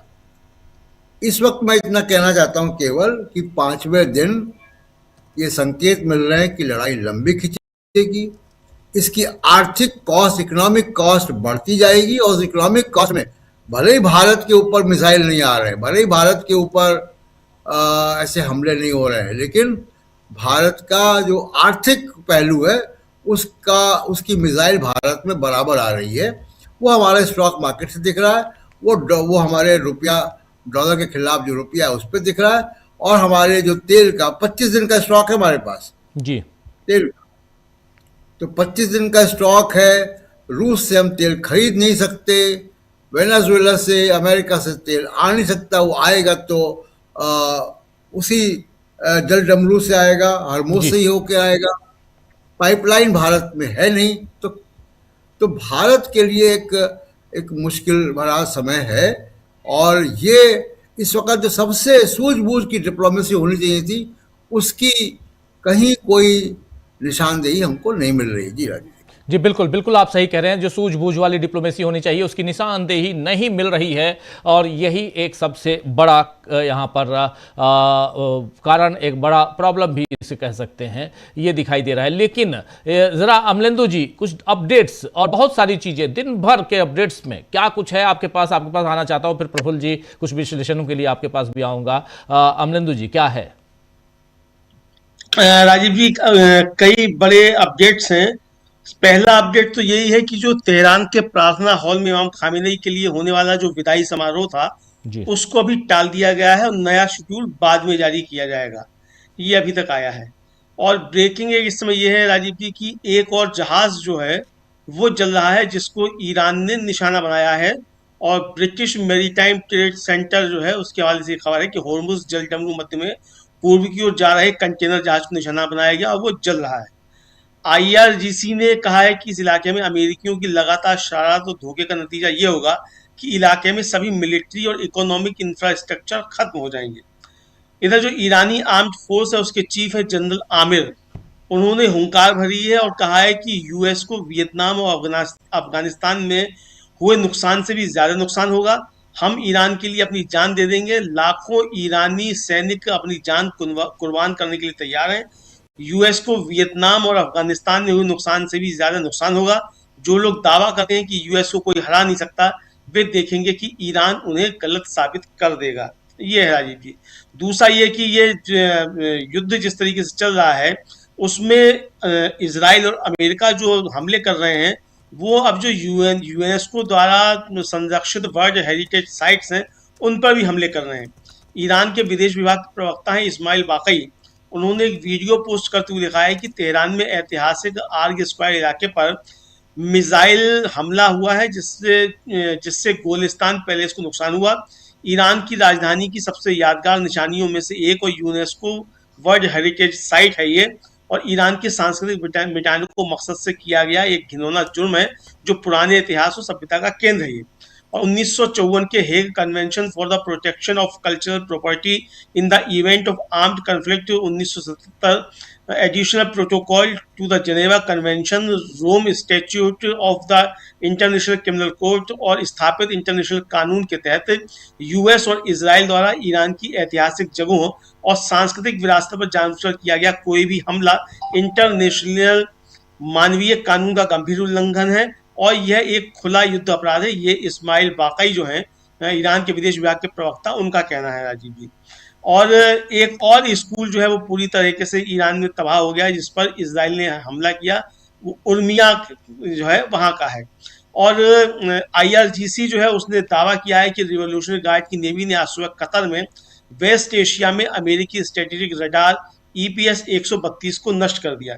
इधर एक अपुष्ट वीडियो वायरल हो रहा है और उसमें ये कहा जा रहा है, और वो ईरानी मीडिया आउटलेट ने उसको जारी किया है, जो सूडान की आर्मी है उसके कमांडर जो है वो कह रहे हैं कि अगर अमेरिका और इजराइल ने ईरान में ज़मीनी सेना भेजी तो हम भगवान की कसम खाते हैं कि हम अपने ब्रिगेड जो है वहां लड़ने के लिए भेजेंगे। हालांकि खुद जो है सूडान जो है वो इस समय घिरा हुआ है राजीव जी, अंदरूनी युद्ध में वहां भी गृह युद्ध छिड़ा हुआ है, और वहां सेना और वहां की जो सैनिक बल है RSF, उसके बीच में वहां संघर्ष छिड़ा हुआ है। लेकिन अगर ये सही है तो इसका मतलब कि नई दावत जो है वो ट्रम्प साहब एक तरीके से दे रहे हैं। दूसरा राजीव जी, एक जो बहुत बड़ी बात है, वो बड़ी बात ये जिसका आपने जिक्र भी किया था, और वो ये है कि यूएस के एक आर्मी के पूर्व कर्नल हैं, उन्होंने स्वीकार किया है कि हमारे सारे बेस जो हैं मध्य पूर्व में वो तबाह हो गए हैं और ईरान ने उनको अच्छे से तबाह कर दिया, ये उनका कहना है। और ये है कर्नल डगलस मैकग्रेगर, और इन्होंने एक अमेरिकी चैनल पर मैट गेट्स शो है एक, उसमें कहा कि हमारे बेस तबाह हो गए। और जो इन्होंने राजीव जी आगे बात कही है बहुत गंभीर है, उसका आपने 4 बजे जब आपने ब्रेकिंग किया था उसका आपने जिक्र भी किया था कि चीन और रूस जो है वो सैटेलाइट इंटेलिजेंस दे रहे हैं ईरान को, हमारे सभी बेस तबाह हो गए हैं, हमारे हार्बर इंस्टॉलेशन तबाह हो गए हैं। हमें असल में, अब देखिए ये जो है ये बहुत महत्वपूर्ण है, हमें असल में भारत और भारतीय पोर्ट्स पर निर्भर रहना पड़ रहा है जो आइडियल से कम है। और मुझे लगता है कि ईरान हमारी निराशा के लिए बहुत बहुत अच्छा कर रहा है। तो क्या अब इसकी कोई पुष्टि राजीव जी नहीं है कि क्या वास्तव में भारत के पोर्ट्स का इस्तेमाल जो है वो इजराइल के लिए किया जा रहा है? प्रधानमंत्री जो तमाम मुल्कों से बात कर रहे हैं खाड़ी के, तो क्या बात कर रहे हैं इसकी भी कोई जानकारी इस तरीके से साफ तौर पर नहीं आई है। अगर ऐसा हो रहा है तो ये एक गंभीर चिंता का विषय है कि भारत के पोर्ट्स का इस्तेमाल आखिर क्यों किया जा रहा है। प्रशांत जी बता रहे थे कि जो ईरान का जहाज था जिसने हिंद महासागर में जिसपे इजराइल ने हमला किया, और श्रीलंका की जो नेवी है उसने जाकर वहां से 30 लोगों को निकाला है, और वो जहाज डूब रहा है। तो वो जहाज जब यहाँ आया हुआ था तो यहाँ हमारे क्षेत्र में कैसे हमला हुआ, इस पर भारत सरकार ने कोई अभी तक प्रतिक्रिया क्यों नहीं दी कि हमारे क्षेत्र में हमला क्यों किया गया। आपने हमारे हवाई क्षेत्र में अगर हमला किया है तो आपने इस पे हमला कैसे किया? आपका झगड़ा वहां चल रहा है, वहां आप कीजिए। तो ये राजीव जी बहुत खतरनाक संकेत जो है मिल रहे हैं। इधर ट्रंप जो है बुरी तरीके से राजीव जी फंस गए हैं अपने ही देश में, क्योंकि अब उनको सैंक्शन कराना है धन इसमें हमला करने के लिए।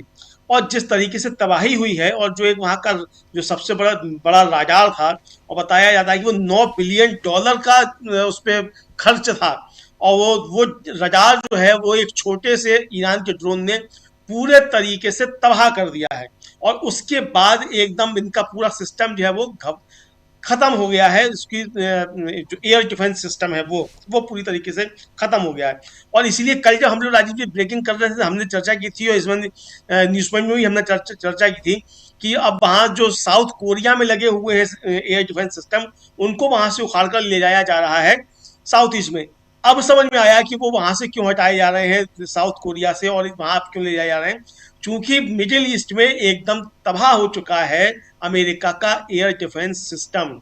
और इजराइल ने खुद स्वीकार किया है कि जो अच्छा, एक बीच राजीव जी 2 खबरें हैं और वो बड़ी महत्वपूर्ण है, और खबरें हालांकि पुरानी है, लेकिन जो खबर है वो खबर ये है कि पहले ये हमला करने की तैयारी जनवरी में थी, लेकिन नेतन्याहू ने ट्रंप से कहा कि जनवरी अभी हमला मत कीजिए, अभी बातों में उलझाए रखिए, क्योंकि हमारे पास जो अभी इंटरसेप्ट करने की क्षमता है वो केवल 500 मिसाइल को इंटरसेप्ट करने की क्षमता है। तो इसलिए हमको वो आपकी मदद चाहिए कि आप अपना एयर डिफेंस सिस्टम दीजिए और इसको इंटरसेप्ट करने की हम करें। जब ये वहां एयर डिफेंस सिस्टम और पहुंचा दिया गया इजराइल में, और जब ये हो गया कि ठीक है पहुंच गया है, तब हमला किया गया। लेकिन ईरान जो था इसके लिए तैयार था, उसे लग गया था कि ये बातों में उलझा रहे हैं और करना इनको हमला ही है, चूंकि पहली बार भी ये कर चुके थे। तो खामेनेई की मौजूदगी में ही पूरा वहां जो मिलिट्री सिस्टम था उसको डिसेंट्रलाइज कर दिया गया, और वहां जो 23 बताई जाती हैं कि कंपनियां हैं जिला स्तर की, उनके सबके चीफ जो थे उनको कहा गया कि आपको किसी भी परिस्थिति में कुछ होता है तो ऊपर से कोई आज्ञा लेने की आवश्यकता नहीं, आप तुरंत रिटेलिएट करेंगे। और यही हुआ कि जब खामेनेई के ऊपर हमला हुआ उसके 1 घंटे के बाद ही पूरे ईरान से हमले जो थे वो पूरे मध्य पूर्व में राजीव जी होने लगे। तो यानी ईरान की तैयारी पूरी है, लंबी है, ये खबरें इस समय आ रही हैं। और अब क्या अमेरिका टिक पाएगा इस जंग में, ये बहुत बड़े सवाल पैदा हो रहे हैं। जिस तरीके से स्पेन के राष्ट्रपति पेड्रो सांचेज ने वहां की संसद में कहा, उन्होंने वीडियो जारी किया, उसके बाद अंग्रेजी में ट्वीट भी किया और कहा कि नो वार, और साफ तौर पे कहा कि भाई आपने हमको फंसाया था इराक में ले जाकर 23 साल पहले, उसके हम नतीजे देख चुके हैं और युद्ध किसी हाल में नहीं। कीर स्टारमर जो है वो फिर उन्होंने संसद में कहा है कि मेरी जिम्मेदारी है कि मैं अपने देश के नागरिकों की रक्षा करूं, हम किसी युद्ध में नहीं फंसेंगे। ये जिस तरीके से अब चीजें उठ रही हैं, तो जो अमेरिका के अब तक सहयोगी समझे जाते थे, उसमें केवल जर्मनी के अलावा कोई भी अब साथ में ट्रंप के दिखाई नहीं पड़ रहा है। अब सवाल यह है कि अगर वहां की कांग्रेस यानी संसद जो है अगर धन सैंक्शन नहीं करती है तो ट्रंप इस युद्ध को आगे कैसे लड़ेंगे। और ये साफ तौर पे कहा जा रहा है, वहां के तमाम सांसद कह रहे हैं कि ये युद्ध ट्रंप का अपना निजी युद्ध है और ये नेतन्याहू के लिए युद्ध लड़ा जा रहा है, इसका अमेरिका से कोई लेना देना नहीं है और अमेरिका के लोग इस युद्ध को लड़ना नहीं चाहते हैं, क्योंकि ईरान से हमको कोई खतरा नहीं है। तो राजीव जी, अब जो अमेरिका की अंदरूनी राजनीति है उसमें भी ट्रंप जो है बुरी तरीके से फंसते हुए नजर आ रहे हैं। जी, ट्रंप बुरी तरह से फंसते हुए नजर आ रहे हैं। अमेरिका की इंटरनल जो सियासत है उसकी बात हम लगातार कर रहे हैं, लेकिन ट्रंप यहां अगर फंस रहे हैं तो फिर ये युद्ध किस दिशा में जाएगा, इस पर भी चर्चा होनी चाहिए। प्रफुल्ल कोलखियान जी, आपसे इसी से चर्चा की शुरुआत करना चाहता हूं कि अगर ट्रंप, और क्योंकि ये लगातार अलग अलग ढंग से भारत का रोल आने वाले समय में पता चलेगा, लेकिन जरा ट्रंप के रोल और जब वो फंस रहे हैं तो फिर ये युद्ध किस दिशा में? सभी को अभी अमलेंदु सर ने बिल्कुल ठीक ही कहा कि ये जो upgraded early warning radar system जो इनका था, जो क्षतिग्रस्त हो गया है, तो आकाश तो इनका सुरक्षित हो गया है, UEWR, तो उसके वो काफी ये क्षति पहुंची है। और ये जिस ढंग से इनके जो जेट गिराए गए हैं उससे भी इनको एहसास हो गया कि ईरान उतना कमजोर नहीं है। और यह बात भी बिल्कुल सही जो अमलेंदु सर ने कहा उसके संदर्भ से भी, और तो लगातार दिन भर अपना डीबी लैब पर चल रहा है उसके निष्कर्ष पे ये राजनीतिक रूप से घिर गए, चारों तरफ घिर गए हैं। चारों तरफ घिरने का मतलब होता है राजनीतिक रूप से घिर गए हैं, ट्रंप महोदय अकेले पड़ गए हैं, और दूसरी तरफ से आर्थिक रूप से भी काफी क्षति हो रही है, नैतिक और सैनिक रूप से भी काफी घिर गए हैं। ये मुहावरा में अभी कह रहे हैं कि जमीन पर सेना उतारेंगे आदि आदि। अमेरिका में जब 2-4-10 लाख को भी बर्दाश्त करने की क्षमता नहीं है, तो जमीन पर जो सेना उतरेगी वो सेना क्या होगी नहीं होगी, इनको पुराने इराक के समय की शांति सेना की याद आ रही होगी, जो कि इस समय में कोई संयुक्त शांति सेना तो है नहीं, और सैनिक अगर उतारना है तो इन लोगों को ही उतारनी होगी।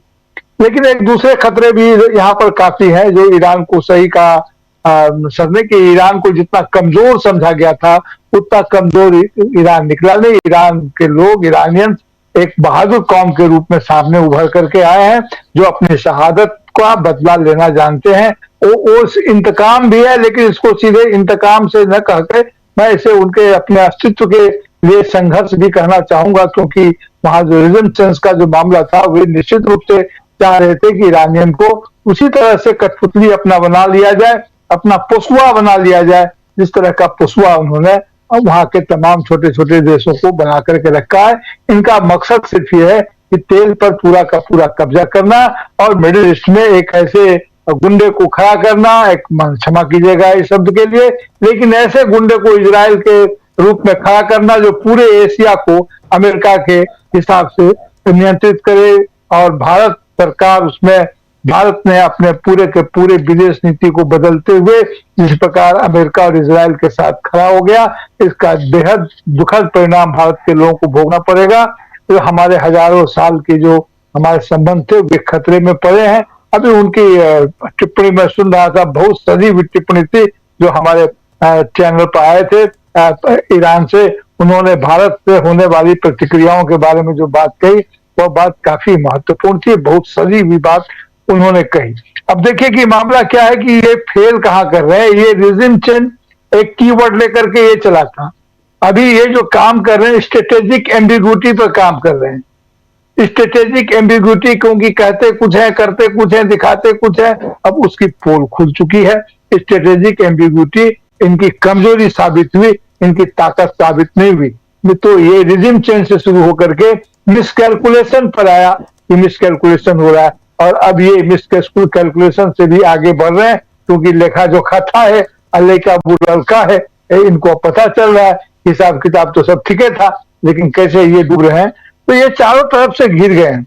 अब इसका नतीजा क्या होगा? इसका नतीजा ये है कि ईरान में जो कोशिश की थी उपद्रव को राजनीतिक उपचार के रूप में पेश करने की अमेरिका ने कोशिश की थी, और आभार जाता है एलन मस्क को, जिन्होंने अपने स्टारलिंक के माध्यम से ईरान में इस तरह की कार्रवाइयां कराने की कोशिश की। उपद्रव को राजनीतिक उपचार के रूप में पेश किया गया, और अमेरिका का वह खेल भी अब समाप्त हो चुका है। और जो चाहते थे, वहां के कुछ लोग थे जो इस प्रकार के शासन के खिलाफ भी थे, ये लोग भी अब अपने इस शहीद नेता के साथ जाकर के खड़े हो गए हैं।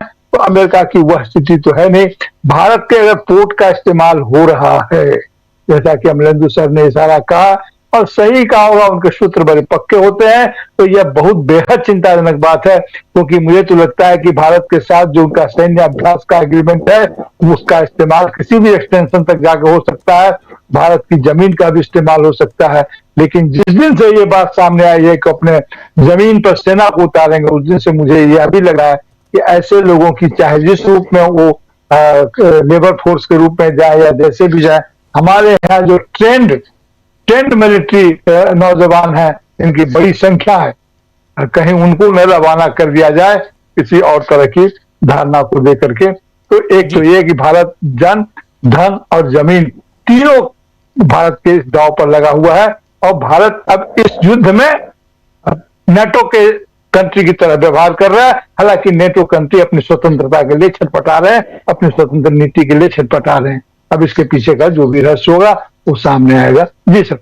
जी बिल्कुल बिल्कुल। प्रशांत जी, एक बार आप फिर आपके पास, और अमेरिका की बात हो रही है। अच्छा, जुड़ गए हैं हमारे साथ सुनील शुक्ला जी भी। प्रशांत जी कहाँ गायब हो गए? जरा प्रशांत जी को ले आइए। हाँ, सुनील शुक्ला जी भी है। प्रशांत जी पहले आपके पास, फिर सुनील जी आपके पास आता हूँ।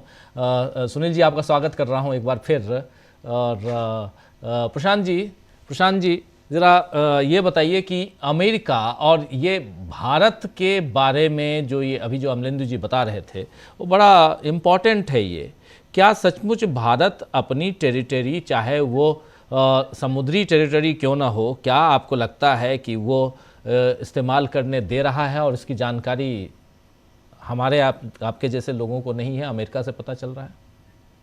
दो बातें बहुत गंभीर है राजीव जी। एक, जो ईरानियन फ्रिगेट देना, उसको टॉर्पीडो किया यूएस नेवी ने, और वो भारत से लौट रहा था, भारत की जल सीमा से लौट रहा था।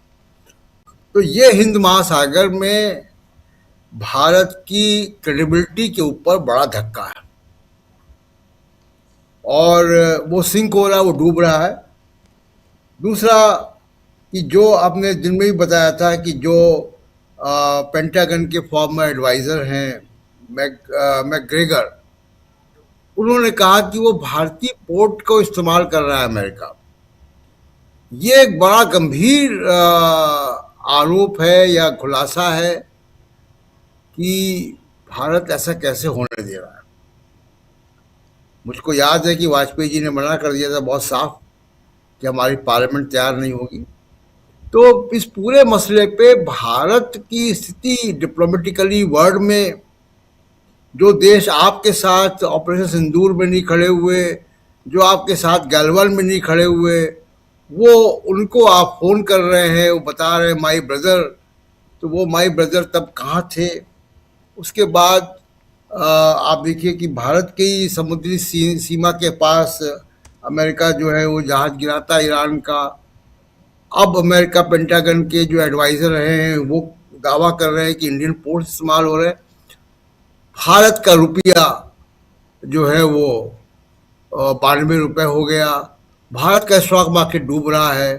भारत के पास 25 दिनों का तेल है। भारत के जहाज फंसे हुए हैं हॉर्मुज़ जल डमरू में। तो भारत के ऊपर तो बहुत इम्पैक्ट पड़ रहा है इस युद्ध का।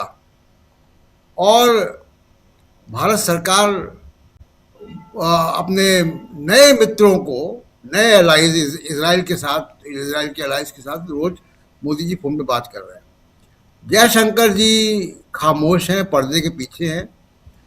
विदेश मंत्री जो इस मामले पे आप देखिए कि जो लोग इन्वॉल्व कंट्रीज हैं, चाहे वो यूरोप हो, चाहे वो ईरान हो, चाहे वो अमेरिका हो, उनके विदेश मंत्री रोज दिन भर में 2 बार प्रेस कॉन्फ्रेंस कर रहे हैं। हमारे साहब कहाँ हैं? तो एक तो ये बात। दूसरी बात कि देखिए, यूरोप का मसला ट्रम्प खुद कह चुके हैं कि यूरोप मेरे साथ नहीं है पूरी तरीके से। म्यूनिख सिक्योरिटी कॉन्फ्रेंस में यूरोप ने अपना रास्ता अलग करने का एक दिशा डायरेक्शन तय कर लिया है कि वो अमेरिका से इंडिपेंडेंट सिक्योरिटी, अमेरिका से इंडिपेंडेंट डेटा सॉवरेनिटी, अमेरिका से इंडिपेंडेंट फाइनेंस सिस्टम की तरफ बढ़ रहा है। अब वो अमेरिकन अम्ब्रेला का हिस्सा नहीं है। ये म्यूनिख सिक्योरिटी कॉन्फ्रेंस में तय हो गया है। धीमे धीमे अब इसको हम इसमें देखेंगे कि कैसे कड़ियां आगे बढ़ती है।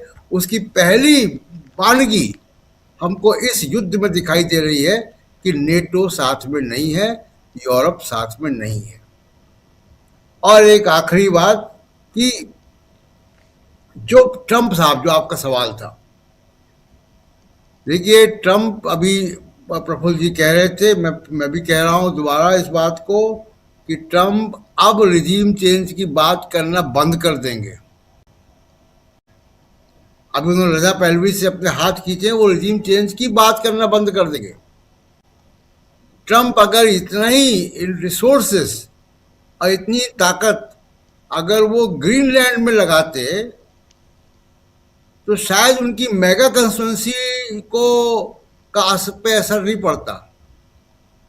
यूरोप से संबंध तो खराब होते उनके, लेकिन उनकी अपनी कंस्टिट्यूंसी बच जाती। ये तो आप नेतन्याहू को सत्ता में बने रहने की लड़ाई लड़ रहे हैं।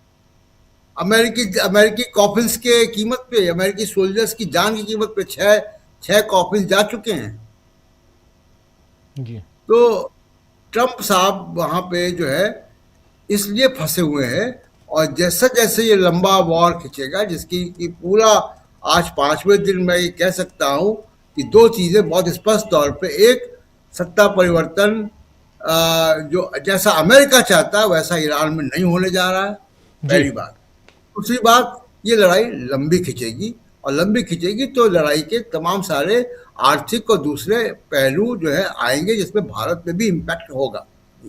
जी सुनील शुक्ला जी, आपके पास आना चाहता हूं। और यहाँ सवाल यही है, सबसे बड़ा सवाल, कि अमेरिका अब कहाँ है? और इन सब के बीच भारत से जाते हुए ईरानी जहाज पर पानी के नीचे से पनडुब्बी के जरिए टॉर्पीडो करना, 180 लोग सवार थे उस पर, 180, 32 बचाए गए हैं, 100 से ज़्यादा मारे जा चुके हैं। अमेरिका ने इसकी जिम्मेदारी ले ली है खुशी खुशी।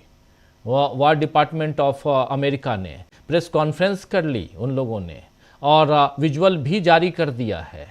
और श्रीलंका ने काफ़ी नाराज़गी जताई है। हिंद महासागर की घटना है, ये अपने आप में एक अलग पहलू, इसलिए क्योंकि ये हिंद महासागर वो भी भारत से निकल के श्रीलंका की तरफ बढ़ते हुए, और अमेरिका का हमला, इसको कैसे देखा जाए? क्योंकि ये भारत की जो अभी बता रहे थे प्रशांत जी कि हम अपनी टेरिटरी में अगर सुरक्षा मुहैया नहीं करा रहे हैं, ये तो फिर अपने आप में बहुत अलग तरह की घटना हो गई। इस पर आपकी टिप्पणी, और टिप्पणी अमेरिका कहाँ है उस पर भी।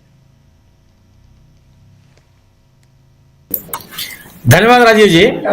नहीं, ये जो ईरान के युद्धपोत के साथ जो घटना हुई है, जो कोई ऐसा नहीं था कि कहीं से लौट रहा था, वह भारत में जो युद्धाभ्यास था, संयुक्त युद्धाभ्यास, उसमें शामिल था। उसके बाद वो लौट रहा था, किसी सैनिक कार्रवाई पे नहीं था वो।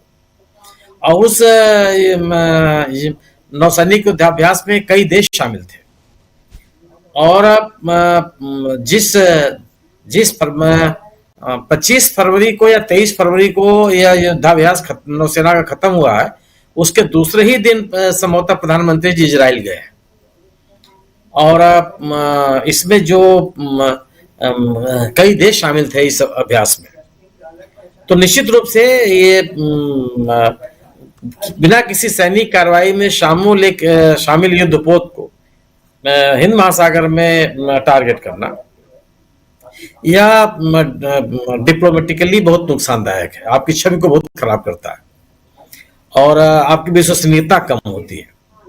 आपके जो समर्थक देश हैं, आपके सहयोगी देश हैं, जो उस युद्धाभ्यास में शामिल देश हैं, वो सबके मन में एक तरह का विश्वास पैदा होगा और इसी डेफिसिट को रोकने के लिए श्रीलंका ने बहुत गंभीरता से आपत्ति दर्ज की है, क्योंकि श्रीलंका भी उसमें शामिल था इस युद्धाभ्यास में। आंध्र प्रदेश के आसपास, साथ विशाखापट्टनम के आसपास कहीं युद्धाभ्यास कई दिनों तक चला था। तो ये निश्चित रूप से दुनिया के पैमाने पर भारत की छवि को इस घटना ने उस पर असर डाला है। इसकी भरपाई कैसे करेगी भारत सरकार? भारत सरकार भी अभी तक चुप है, इसने कुछ कहा ही नहीं, तो पूरे युद्ध पर कुछ नहीं बोल रही है। इस घटना पर जो कि सीधे सीधे भारत से जुड़ा हुआ है, उस पर भी वो कुछ नहीं बोल रही है। जहां तक सवाल इसका है जो अमेरिका और ईरान के लगातार संघर्षों का, तो निश्चित रूप से अमेरिका घिर गया है। जो बात कही जा रही है कि अमेरिका अपने सैनिक उतारेगा वहां, तो सैनिक उतार देने से कोई उसकी ताकत बढ़ जाएगी या कुछ बहुत महत्वपूर्ण हासिल कर लेगा, ऐसा मुझे नहीं लगता।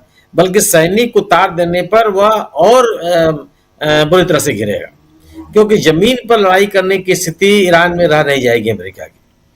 अमेरिका एक ऐसा ईरान इस समय एक ऐसा कोई देश नहीं है जो पूरी तरह से कोई समर्पण की स्थिति में हो या युद्ध न करने की स्थिति में हो, अपने आप को बर्बाद महसूस कर रहा हो और वो मुकाबला करने के हालात में ना हो। वो स्थिति नहीं है। वहां का पूरा आम आदमी भी इस युद्ध में अपनी सरकार के साथ है और जो एक पश्चिमी मीडिया के द्वारा एक माहौल बनाया जाने की कोशिश की जा रही है कि इस युद्ध के कारण से जो वहां की हुकूमत है उसके खिलाफ आम आदमी है, वो ऐसा बिल्कुल नहीं है। तो भले वो सैनिक उतारने की बात कर रहे हो, लेकिन मुझे संभव दिखाई नहीं पड़ता हो। वजह इसकी मैं मानता हूं कि अभी जब केवल हवाई हमले हो रहे हैं, इस हमले में ही 1 दर्जन से अधिक लोगों के मारे जाने की, अमेरिका में सैनिकों के मारे जाने की बात कही जा रही है। हालांकि अमेरिका में 6 लोगों को ही स्वीकार कर रहा है, इससे ज्यादा की संख्या स्वीकार नहीं कर रहा है।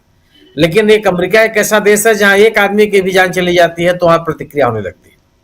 6 लोगों की संख्या को स्वीकार कर रहे हैं और जिस तरह के उस घटना को लेकर के लोगों की प्रतिक्रियाएं आ रही हैं, वह ट्रंप सरकार के लिए चिंता का विषय है। और इसका ये भी है कि युद्ध को लेकर के जो अलग अलग खेमों से अलग अलग बयान आ रहा है, हर व्यक्ति वहां पे ट्रंप की भाषा नहीं बोल रहा है। युद्ध को लेकर के तमाम नेताओं के अलग अलग राय है और ढेर सारे जो विश्लेषक हैं वह भी इस युद्ध के खिलाफ दिखाई पड़ते हैं। लेकिन ये मेरा अपना ये मानना है कि इससे ट्रंप के ऊपर कोई असर नहीं पड़ने वाला है और ट्रंप जैसा व्यक्ति जो चाह रहा है वो कर रहा है और वो ईरान के इस लड़ाई को तभी खत्म करेगा जब उसके अपने सैनिक मारे जाएंगे, उनके सैनिकों का नुकसान होगा।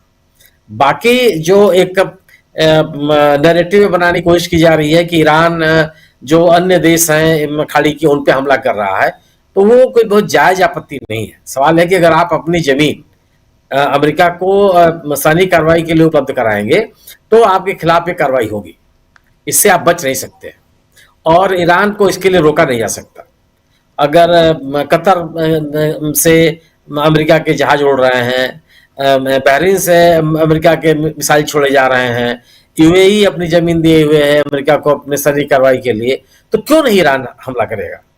ईरान अगर इन देशों में नागरिक ठिकानों पे हमला कर रहा हो तब भी आप बात कर सकते हैं, लेकिन उसने तो केवल सैनिक ठिकानों पे हमले किए हैं और जो उसका अधिकार बनता है। एक बड़ी चिंता का विषय भारत सरकार के लिए होना चाहिए चीन का बढ़ता हुआ प्रभाव। अगर मध्य पूर्व के देशों में चीन ने जो भूमिका भी अदा की और ईरान में उसकी दखलंदाजी बढ़ी है, उसकी उपस्थिति बढ़ी है, चीन के साथ ईरान ने अपनी निकटता भी प्रदर्शित की है। यह कहा जा रहा है कि जल डमरू मध्य जो है उसका उपयोग करने की इजाजत उसने दी है चीन को। और रसिया के बारे में भी कहा गया, तो रसिया कितना उपयोग करेगा, वो कहाँ से तेल लेगा, तेल तो उसके पास खुद ही बहुत ज्यादा है, लेकिन कम से कम एक संदेश देने के लिए तो है ही है। तो चीन का अगर के लिए एक जगह भारत देता चला जाएगा तो वो उसके पक्ष में नहीं है, उसके हितों के बहुत ही प्रतिकूल है। यह एक चिंता का विषय होना चाहिए, क्योंकि ईरान के साथ भारत के परंपरागत संबंध रहे हैं। ईरान हर मौके पर भारत के साथ खड़ा रहा, अंतर्राष्ट्रीय मंचों पर भी वो भारत का समर्थन करता रहा है।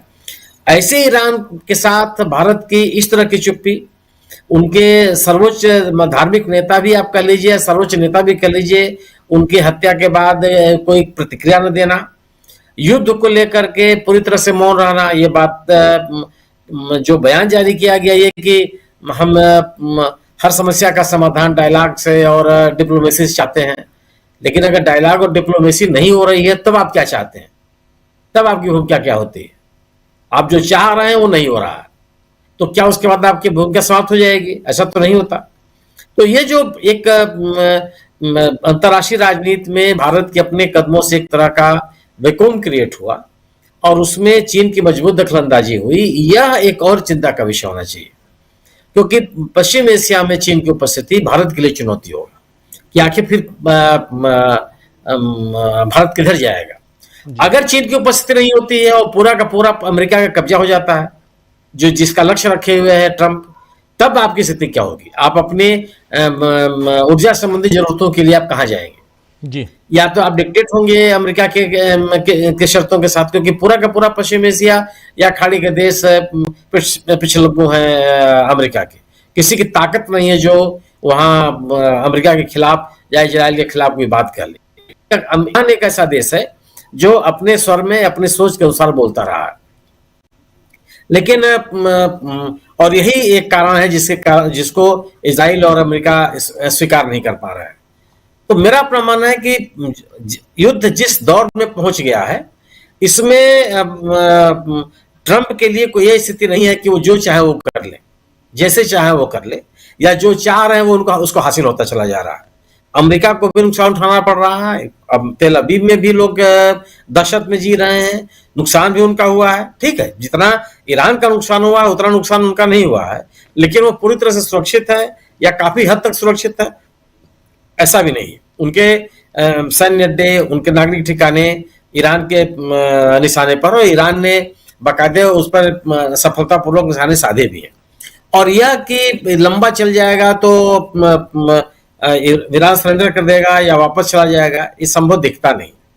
वो कह रहे हैं कि हमारे पास, और है भी, जो जानकार भी कर रहे हैं कि ईरान के पास कोई मिसाइल्स की कोई कमी नहीं। अभी तो कहा जा रहा है कि जिनके जो आधुनिकतम मिसाइल है उसका उपयोग करना भी उन्होंने नहीं शुरू किया। और अब अगर इस कोई संसाधनों की कमी उनके पास हो जाएगी ऐसा लगता नहीं है। और अगर रूस और चीन जैसा कहा जा रहा है कि उनके साथ खड़े हैं, और वो अभी तक तो बयानबाजी दे रहे हैं लेकिन कर रहे हैं, वो अगर उनके साथ खुल करके आ गए, संसाधन भी उन्होंने उपलब्ध करा दिया। हालांकि चीन अभी तक कभी की ये काम किया नहीं है किसी के साथ युद्ध में सीधे सीधे शामिल नहीं होता हो, लेकिन अगर वो शामिल होता है तो निश्चित रूप से फिर वो अमेरिका के लिए बहुत भारी होगा। क्योंकि एक इस तथ्य है कि आधुनिक लड़ाई में मेरी अपनी समझ है, जो मैं समझ पाता हूं, उसमें चीन पे भारी, अमेरिका पे भारी है चीन। उसकी जो टेक्नोलॉजी है, उसके जो आधुनिकतम तौर तरीके हैं, उसका एक इंडिपेंडेंट जीपीएस सिस्टम है, इस कारण से, और जो हथियार भी है वह अमेरिका के लिए बड़ी चुनौती बनेगी। तो लेकिन चीन है, ये जरूर है कि चीन खुला हाथ तो नहीं दे देगा अमेरिका को कि आप पश्चिम एशिया में पूरी तरह से आप काबिज हो जाइए, और जिस तरीके से आपने पिट्ठू देशों को बना रखा है उनको आप उसी तरह से आप ईरान को कर लीजिए। ये लगता तो नहीं है, लेकिन अब कितना हो पाएगा तो समय बताएगा ये। बिल्कुल आपसे जी, ये स्थिति जरूर है कि ट्रंप अपना कोई ना कोई रास्ता निकालने की कोशिश करेगा। ट्रंप इस लड़ाई को लंबी, जो बात भले कह रहा हो कि अब हम 4 हफ्ते लड़ेंगे और 5 हफ्ते लड़ेंगे, मुझे लगता नहीं। वो कोई ना कोई बीच का रास्ता, इसीलिए कहा जा रहा है कि बैकडोर डिप्लोमेसी जो है वो शुरू हुई है, इस तरह के बयान भी आने लगे हैं। जी देखते हैं बैकडोर डिप्लोमेसी कहां तक सक्सेसफुल होती है, और उसमें भी डोनाल्ड ट्रंप इसके बाद क्या रुख अपनाते हैं। इस बीच अमेरिका ने जिम्मेदारी ले ली है हिंद महासागर में ईरान के युद्धपोत को जो मार गिराया है, उसमें 180 सवार थे। 32 सवारों को जो तैर रहे थे हिंद महासागर में उस टॉर्पीडो के बाद, जिसे अमेरिकी पनडुब्बी ने उसको किया था, उसमें 32 को बचाया है श्रीलंका ने। श्रीलंका ने कहा है कि हम इसका बदला लेंगे। भारत के लिए ये शर्मनाक है क्योंकि भारत से ये जहाज़ जा रहा था और भारत सुरक्षा नहीं दे पाया। लेकिन भारत यहाँ बिल्कुल एक मुखदर्शक के रूप में अगर है इस पूरे मामले में, और बात वहीं कर रहा है जहाँ पर इसे बात नहीं करनी चाहिए, तो इसका मतलब है कि कहीं ना कहीं आप किसी गिरफ्त में हैं। आज तारीख है 4 और ठीक 5वें दिन यानी सोमवार को संसद का बजट सत्र का दूसरा पार्ट शुरू होगा, सेकंड चरण उसका फेज़ शुरू होगा और बहुत सारे सवालों का जवाब नरेंद्र मोदी को देना होगा उसमें, जिसमें एक ये भी है। लोग ये भी कह रहे हैं यहाँ से लेकर अमेरिका तक, ईरान तक, कि एप्स्टीन फाइल्स, कल भी कह रहे थे हम लोग, हम प्रशांत जी भी कह रहे थे, एप्स्टीन फाइल्स को उससे ध्यान हटाने के लिए आनन फानन में एक युद्ध इस दुनिया में थोप दिया गया है और उसका मोहरा जो है वो ईरान बना है। कहाँ तक सच्चाई है ये आप सोचिएगा। लेकिन आज होली का दिन है, आप सबको ढेरों होली की शुभकामनाएं, ढेर सारी शुभकामनाएं, बहुत बहुत शुभकामनाएं। इस चर्चा को यहीं समाप्त करने की इजाज़त चाहता हूं, बहुत समय हो गया है इसलिए सेकंड राउंड नहीं आ रहा हूं कुछ साथियों के पास, सुनील जी आपके पास और प्रफुल्ल जी आपके पास, अमलेंदु जी आपके पास, लेकिन बहुत महत्वपूर्ण चर्चा आज हम लोग कर रहे थे। बहुत बहुत शुक्रिया सुनील जी, बहुत बहुत शुक्रिया प्रशांत जी, बहुत शुक्रिया प्रफुल्ल जी और बहुत बहुत शुक्रिया अमलेंदु जी। साथ में रिजवी साहब जुड़े थे उधर सीधे ईरान से हमारे साथ, उनसे भी खुलकर बहुत सारे सवालों का जवाब उन्होंने दिया है, खुलकर दिया है, खुलकर सवाल पूछे गए, सवालों का जवाब दिया और फिर आगे भी जोड़ेंगे हम लोग उनसे भी। तो बहुत बहुत शुक्रिया आप तमाम साथियों, आप सबका भी। बख्तावर साहब हमारे साथ हैं, सत्तरी हमारे साथ में है, सतीश पटेल साहब साथ में जुड़े हुए हैं, बख्तावर जी, और संजय सहगल साहब हैं, सभी दोस्तों को गुड नाइट लिख रहे हैं, कुर्बान अली साहब भी हैं, आई लव ईरान लिख रहे हैं, और देवेंद्र चटर्जी साहब गुड नाइट, गुरफान खान साहब आपको नमस्कार आपको भी करता हूँ बख्तावर जी, और ऐसे तमाम साथियों, जॉकी, तमाम साथियों। अब इस चर्चा को यहीं समाप्त करने की